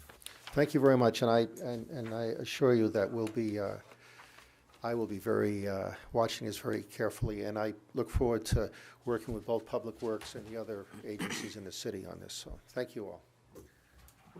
No unfinished business tonight that I'm aware of, which brings us to, or no unfinished business to council comments. Counselor Hamel. Thank you. I want to thank a few people for what they did for Armin and his family. I can't say enough about the police department, what they did for the procession, the honor guards. They called the family, no one had to call them. And from what I understand, all those officers that were there did it voluntarily. There was no charge. They respected Armin for his contribution to the city, and they left politics at the door. the decisions we make in that there, in these kinds of times, have to be left at the door. And they did that and respected him for his contribution, his life, his love of his family and his country, as was brought up. I also want to thank the fire department for going to the wake, and showing up, and giving respect also. So I want to thank them both. Anyone else have a comment tonight? I have a question, Mayor, Counselor Cheney. if I might. I was hoping we'd hear something tonight about the building up in Lakeport that's... I'm sorry about the what? The building in Lakeport that apparently we have some problems with Blizzard So getting you out on. asking for a briefing, or? Yeah, something. I don't know if we need to go into an executive session for legal reasons, but I think... I'll ask the city manager what he can say. I thought we were going to consider the demolition request tonight. I was hoping, and so I don't think we have any reason to go into a non-public session. Everything here is a matter of public record. So I did share with the mayor and council, I sent that on email on Friday regarding the former Lakeport Fire Station, which was sold to Blizzard Inc., doing business as Lakeport Landing. There was a request that was being circulated to the various departments for a demolition permit. And when we reached out to Ms. Blizzard to question the demolition aspect of it, information came to light that indicated that structurally the building as it was built and where it stands today could not support the additions that were planned on being put onto the building. I believe her when she says this just came out recently when the structural engineer was in there. I don't think we'd have any expectation that somebody would be doing that level of testing and due diligence when they're submitting an offer, a year or so ago on this property. So if you recall, and I included in the emails to you the information on what the original proposal that was submitted by Ms. Blizzard to purchase the station indicated on our question or our ask was, proposals should clearly identify if there are any specific plans to incorporate the existing building into the future reuse of the site. Her response was, the existing fire station building is being retained and reutilized in our plan for development. Two sides of the fire station will continue to serve as the exterior of the building. A glass showroom will be built around the remaining sides of the building. And the glass showroom will continue to make the fire station visible from the outside, that type of stuff. And there was also no mention in the proposal about the hose tower coming down. So we're the structural engineer, and I copied you on a brief email from the engineer to our planning director in regard to why the demo basically said structurally, basically from the hose tower back in the building is not able to support the additions that are going on to raise that building up. So I had a conversation. To raise that building I mean, up? to go up, the back story is going to be several stories tall, so to Okay. handle They can't add another story to it. another 'cause story on the foundation existing, won't- correct. Structure won't support it. So we pointed out to Ms. Blizzard that her proposal stated she was going to retain it. The city council motion, which I also copied you all on Friday, said, I move the city council authorize the manager to enter a PNS as outlined in the city's request for proposal, and the purchase and sales agreement shall be based on the proposal submitted on February 7th, 2017 by Blizzard Inc. with a purchase price, the time frames, and some additional items regarding parking and some other things out there. But the council based its decision on the proposal that was submitted, and that proposal clearly said, in essence, the brick walls would remain there and either as exterior walls or be visible through additional glass showroom walls that are being put up. I don't think there was any mention graphically or otherwise of adding a story to the base building. It wasn't on the first thing. On the original one, there was not, and so I provided you with the original submittal that came in, and then I provided you with a copy of what is being proposed now. And there is, you're right, there is an additional story on the back that was not necessarily shown on the original rendering. And there's still a fair amount of glass. On the new proposal, there would be a new hose tower-looking structure built, constructed, and be finished with a brick veneer so that it would have the appearance of still a hose tower type of design of the building back in the day. You will still see some brick through the glass, and there'll be some limited brick on some of the exterior, but not as much as originally was planned. So after I shared that information with you, as a courtesy, I forwarded it to Ms. Blizzard so that she was aware. Her question was, why was the city council needing to authorize a demolition permit? And I said, that's not what I'm asking them to do. I said, what I'm providing them information on and bringing to their attention is that the new proposal does vary from the original proposal and the vote that the council took to approve the sale with the conditions. And I said that I need to go back to the council to make sure they fully understand that, and if need be, to reaffirm that position that, yes, even though it does not line up directly with the rendering that was submitted with the proposal, it has enough similarities in the fact that you can still see the garage bay doors, and there will be a representation of a hose tower there, that we're in agreement with the project going forward. Administratively, neither the planning director or I have any issues with the new rendering. We feel that it is in keeping with the character of other buildings that are in the area, and still, to some degree, shows the same intent as was originally submitted. We do agree it would have been unreasonable for somebody, based on a preliminary look, to understand all the structural nuances and what could or couldn't happen there on placing an offer to purchase something. But again, knowing that we had a long discussion of that and there were some strong feelings about it, I said basically, you know, we need to just revisit that to make sure everybody's on the same page. I mean, our requirement of staff would be that they submit updated plans and drawings and stuff, so we have the, you know, the actual specs to go out and do the inspection of the building. But we did not find that the new rendering was out of character. While it is different, it's not out of character with what's in and around that area. And I had emailed this to you, but I'm happy to pass them around if you need a second look. So that's where we're at tonight. I've told staff that we are not signing off on the building demolition application until we've had this conversation with council. And So does anybody on the council at this moment have any significant objection to in effect, be approving the architectural change? Councilor. I have some concern. Yeah, part of that revolves around the fact that we're dealing with an agreement to get out of the other building that hasn't been honored, as I understand it. Am I correct? Yes, we have issued an eviction notice. Lakeport Landing, by contract, by lease, needed to be out of their current building by April 1st, and they have not fulfilled that.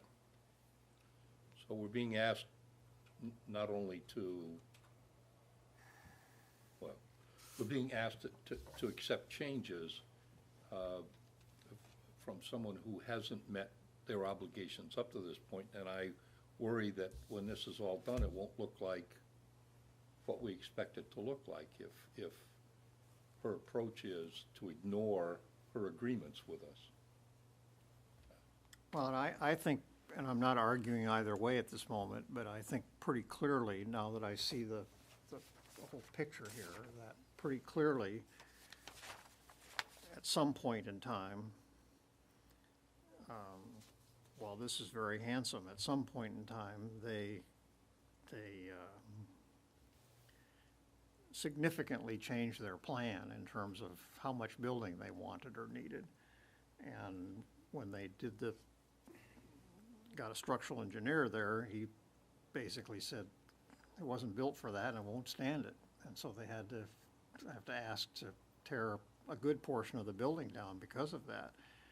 I mean, that, to me, it's pretty obvious that that's what happened here. It's not, It's, they just wanted more space than the original plan allowed for. And so this is what they're doing. And I'm not saying that's a reason not to do it, but, I mean, I think it's quite handsome. If anything, it looks more like, it's more in fitting with Lakeport or Lake Village historically than keeping the 1950s era fire station the way it was. To me, what they've got here is more attractive, but, I think Council Cheney's point, in terms of any agreement, ought to be contingent on fulfilling the other agreement. Exactly. Exactly. I mean, I'm hesitant to agree to something when we haven't kept our agreement as it relates to the other building. and to further that, your cause, if you will, is that they've made no obvious attempt of any kind No, well, to honor that agreement. It's not like the truck broke down or, you know, the mover company went out of business or something or other. Well- Just, you know, there hasn't been a desk move from what we can tell. Can I ask the manager to opine on creating contingency between the two? So maybe this will help answer it. So after I sent this to you, I indicated to all of you that I was going to forward a copy of what I was sending to you to Ms. Blizzard so that she understood that there was a strong likelihood that this could be discussed this evening, and that if she thought it was appropriate to have herself and/or members of her team here to be able to respond to it, I wanted her to know that. I don't believe there's anyone here that I recognize from her team tonight to help answer the questions. When I did send that on Friday, she emailed me and asked me if I had an opportunity to give her a call. I called her sometime late Friday afternoon, and we spent 15 or 20 minutes on the phone. She indicated that when her approvals were granted through the planning process and the review process in November, that it was late in the season and there wasn't any of her contractors who were looking to start a project in late November, and it only made sense to start it in the spring, and that's where they are. And from her position, she's not trying to drag this out and extend it beyond, but at the same time, I can tell you there's been no communication or no outreach, even though back in November, we indicated that we had a signed purchase and sale agreement, and April 1st was the already extended date from what was October 31st of 17. The mediated agreement moved it to April 1st of 18, and that her communication should be with Irwin Marine and/or their representatives. And to this date still, I'm not aware of any communication outreach on her behalf to them to try to come to an agreement there. So there's really a third thing. We're losing the sale and the interest earning on that sale, right? The closing. The closing of 21 Elm Street, I believe is the address, is not occurred yet. She's still paying rent? Did she pay rent for April? And that's a gray area. I mean, the lease agreement ran through April 1st, so the eviction notice was served with a 30-day notice. So at this point, the likelihood of her being out over the next 10 days is none. And I think any legal remedies regarding rent or property taxes, we would be going through the court at this point. So I have purposely not sent an April rent bill, so to speak, just not wanting to add one more thing to the pot while we've got an eviction notice in play. And we're also delayed in getting new tax revenue over what we had. I mean, there's 4 things wrong here that need to be fixed. And as I understand it, the manager walked through the building sometime fairly recently. We did a walkthrough. John Gardner and I, our purchasing specialist, did a walkthrough in February. The first time I had been in the building, obviously in advance of expecting, them to be out of there on April 1st, and there was no indication, even though she was there and walked us through the building, there was no offering of anything that she wasn't planning on being out. And actually, I believe that week overlapped with the Boston Boat Show, and there were very few boats in the upstairs showroom. There were a number of boats that were still on the ground floor, if you will, in winter storage. But There wasn't a whole lot in the showroom as of mid-February when we walked it, but she gave no indication at that For point the, that she for did the not plan on benefit, being out. possible benefit of our two new members, probably know this, but in case you don't know the background, in this one area,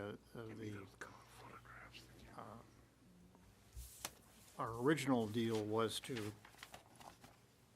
grant her with the permission from Irwin, we made the sale to them contingent on giving her up to 2 years to relocate from the time the previous 30-year lease expired. And then that agreement was extended for another 6 months to 2.5 years, again with Irwin signing off on it. And so basically, we have an obligation to close that sale with Irwin. And we can't do it with her, or I guess we could, I don't know. I mean, could. They're not interested in closing on the property with someone else occupying the think they space, and I wouldn't blame them. I don't blame them. So, you know, we've been saying for the last few months anyway, certainly, that if you want to stay there past April 1st, you have to work that out with Irwin Marine. We're kind of out of the picture at this point in time.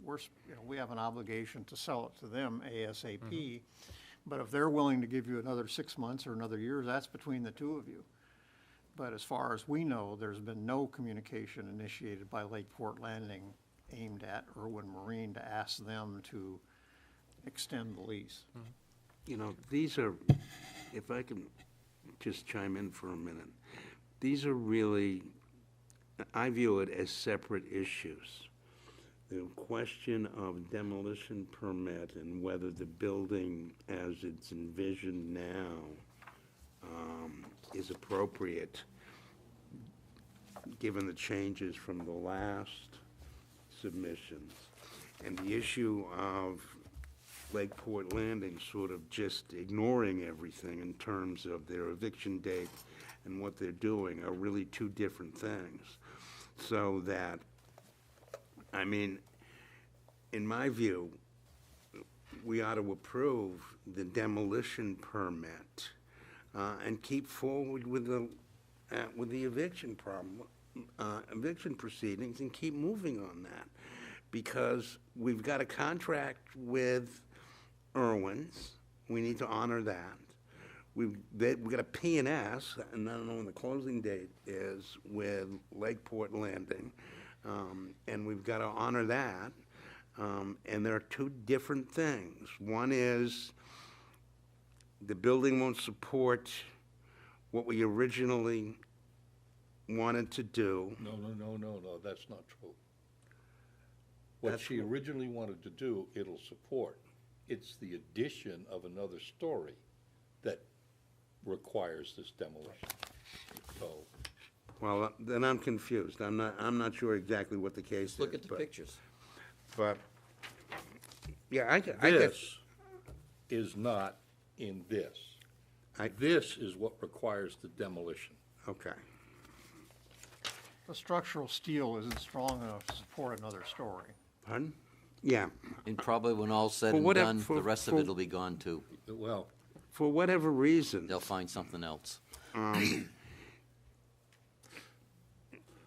think unless everybody just says, no, you can't do that, and that's not, you can't do the new proposal, unless you all say that, then there's still two different issues. One is, what do you do about the eviction and her blatant ignoring her obligations to the city and to Irwin's and avoiding the eviction date or the vacation date and getting this project underway and moving forward? Those are two different issues as far as I'm Before we go any concerned. further, I need a motion to extend the meeting time tonight until 10:15, please.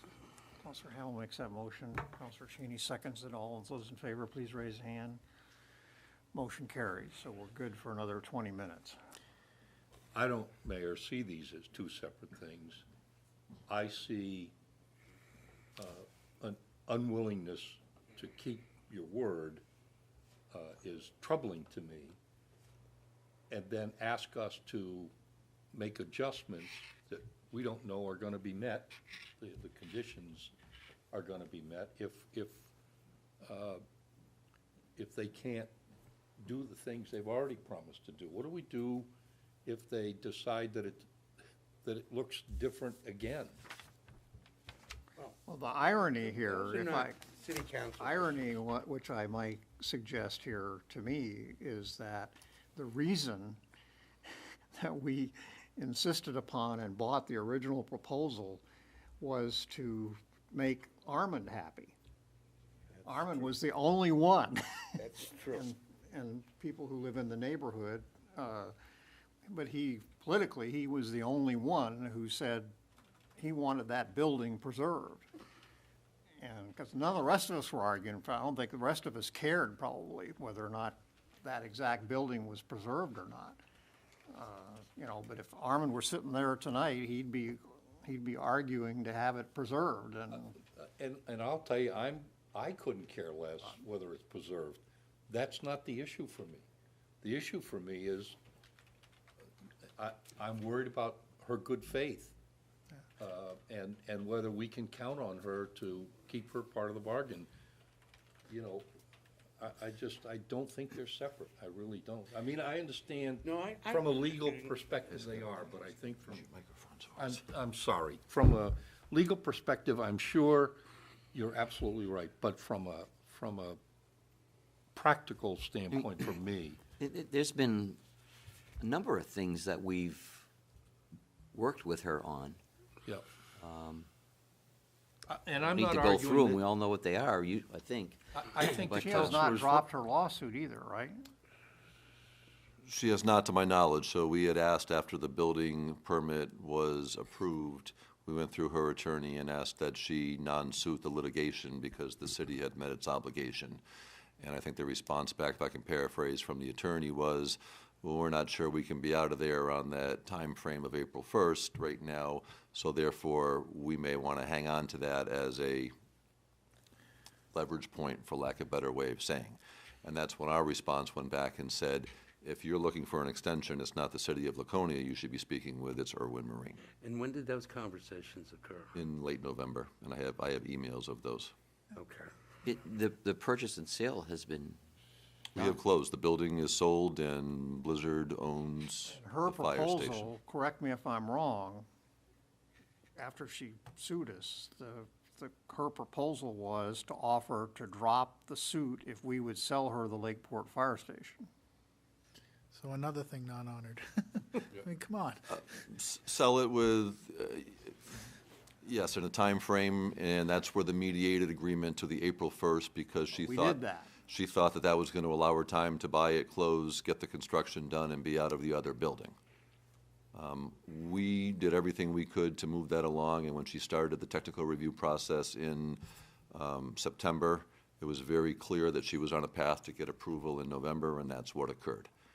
The closing, as those of you who were there, did not, I won't say didn't occur as quickly as it could have, but there were a couple of environmental issues. There was an oil tank that was discovered that we dug up, and there was some hazardous some other stuff. soils or something that needed to be removed. So I think the Which hasn't expectation. been done yet. No, those are all out of there. Those all happened before we closed, and we negotiated the price down a little bit, and I brought those changes Yeah, to I know, you on but the closing price. I thought she was the one that Do was they going have to planning board take care of that. There's no digging that's been done around there. We pulled the oil tank out of there back last. That there, yeah, but Yeah. didn't they find something else? No, it may not have been under other unsuitables, but it was the oil tank, and there was one other thing. Anything that we did was completed and the price adjusted and brought to the council's attention and with your approval. So, So tonight, you're not looking for a motion so much, as I understand it, as you're looking for a general consensus of where the council's thought is. at well, this I'd like something on the record. If you would reaffirm the vote that this rendering meets the intent and the spirit, understanding today's structural changes, then we, as a city department, would go ahead and issue a demolition permit. If you look at this and say to me, nope, this is straying too far off of what was agreed upon in her original proposal, which was accepted and made as part of the motion, and that's not acceptable to us, then we deny the demolition permit at this point until they can bring something back that is acceptable. Well, but as a third point, I think what Counselor Cheney is suggesting is not saying yes or no, either one, to the new proposal, but what he's saying is, we're not gonna consider number two until you're out of that building. Right, and so that's new guidance tonight, and I can certainly take that guidance and continue the So conversation what I as wanna well. do is just take a quick straw poll here as to whether or not the direction that Counselor Cheney is moving in has the majority support of the council. So I will ask for an informal show of hands at this point in time as to how many people are in agreement with the sentiment expressed by Counselor Cheney. If you could raise your hand. And you're opposed. I am. So you've got 4 out of 5 saying, yes, they agree with Counselor Cheney. And that's fine, I didn't have a leaning one way or the other, I just wanted to come here for So clarification, we're not so saying that no to I changing the was- building plan, we're No. simply saying, you need to honor Needs your to agreement. have a little good faith here on our side. A lot of good faith. Okay, any other council comments? Mr. Mayor, were you gonna bring up anything about the Ward 6 vacancy? Yeah, it wasn't on the agenda, so I just realized we hadn't even mentioned it, so yes, I will, and please correct me if I get something wrong here, but we need to address for the public, the issue of filling the now vacant Ward 6 council seat, and we are, as I understand it, we are required by the city charter to fill that vacancy within 30 days. And so the procedure that will be followed, doing so, is that we are starting with tonight, I think there's already been an article in the paper about it, we're going to, in effect, advertise that between now and Friday, the April 20th? 20th, between now and Friday, with the deadline being Friday, April 20th, between now and then, we are inviting people who might be interested in filling that seat to come to City Hall, or I guess you could, is this online? We didn't wanna get it online and do it for something for a short term. So but we they have could- an they could- application They form. could, they could We're gonna email and ask them to request, fill and we out. can send it to This is the them. application form, if you want to see it, we're gonna ask them to fill out this application form. And then at our next meeting on April 23rd, we will invite the applicants to come to that meeting, just like we would for a vacancy on the planning board or whatnot, and introduce themselves and tell us why they'd like to serve, answer any questions we might have for them, et cetera. Then we will have a brief special meeting on the following Monday, April 30th. Okay? At that meeting, we will have the election. And what we will do at that meeting is just like we do for normal elections of this kind, the floor will be open for nominations, and any one of you can make a motion to appoint applicant X to the council. So the And if that timeline- motion gets 4 votes, that person is the new counselor, and we stop it right there. So the timeline is applications in by April 20th, interviews by April 23rd, special meeting on April 30th to decide who. So, okay. Right, I didn't want to have the interviews and the election on the same night. I agree. Just in case something came up that you wanted to make sure your colleagues knew about, but Right. for whatever reason, you didn't want to say it out loud. Right. If, I won't be here for those dates, so if it is 30 days, that would extend into May. Well, May 1, right? No? No. Well, if we do it from tonight, But, well, the manager and I looked and said our first meeting in May is not till May 14th, so that's why we picked. I spoke with legal counsel, and we know the vacancy occurred with Armin's passing. So it was the date of his death where we knew there was a vacancy. It was different, it would be different than receiving a letter of resignation from someone here tonight, which would have made today the effective date of the vacancy. So we are dealing with an April 1st 30-day window, which does put us through April Is there any way to 30th. extend that? It's in the charter. Okay. Materials of who's applying can be supplied to you electronically. You can participate, the council took the vote that you can participate. If we got a physical quorum, you can participate by phones or other means. As long as we have a physical quorum present, that's in our council rules. And everyone has to be able to hear you and you them type of thing. And if there's any votes, you would have to do them by roll call votes, but it's very doable if somebody wanted to participate remotely. I could certainly do it by roll call vote. So that, as long as physically there's a quorum here, which You need a physical quorum present, yes. And the other, down to only one person could be absent then, or not physically present. and the other point, just so I clear with legal counsel, someone submitting their application, that becomes a matter of public record, just like somebody, if they signed up in the clerk's office during a filing period, anybody can walk in and say, hey, who's filed to run for whatever seats at this point, so. No voting by proxy. When are you back? No. May 5th. 5th? Yeah, we have to get it done before then. And you have to be a resident of the ward. You have to be a resident of Ward 6, you have to be a registered voter Mention to that, you need to be a registered voter, and a resident of Ward 6. resident of Ward 6 to qualify for, some people might not realize that, but So if somebody came in tomorrow and filled out an not only have to application. live there, you have to be a registered voter.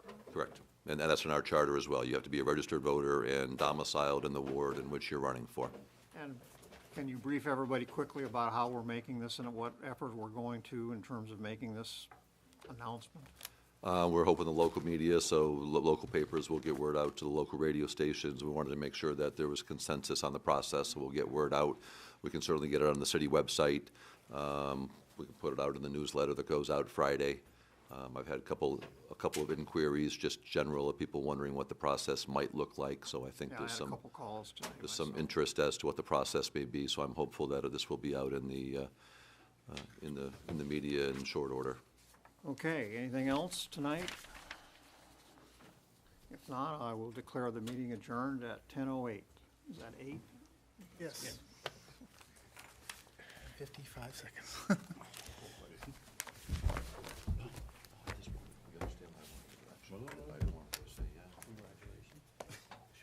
So you're not going to be here on the 23rd either? Even the 16th.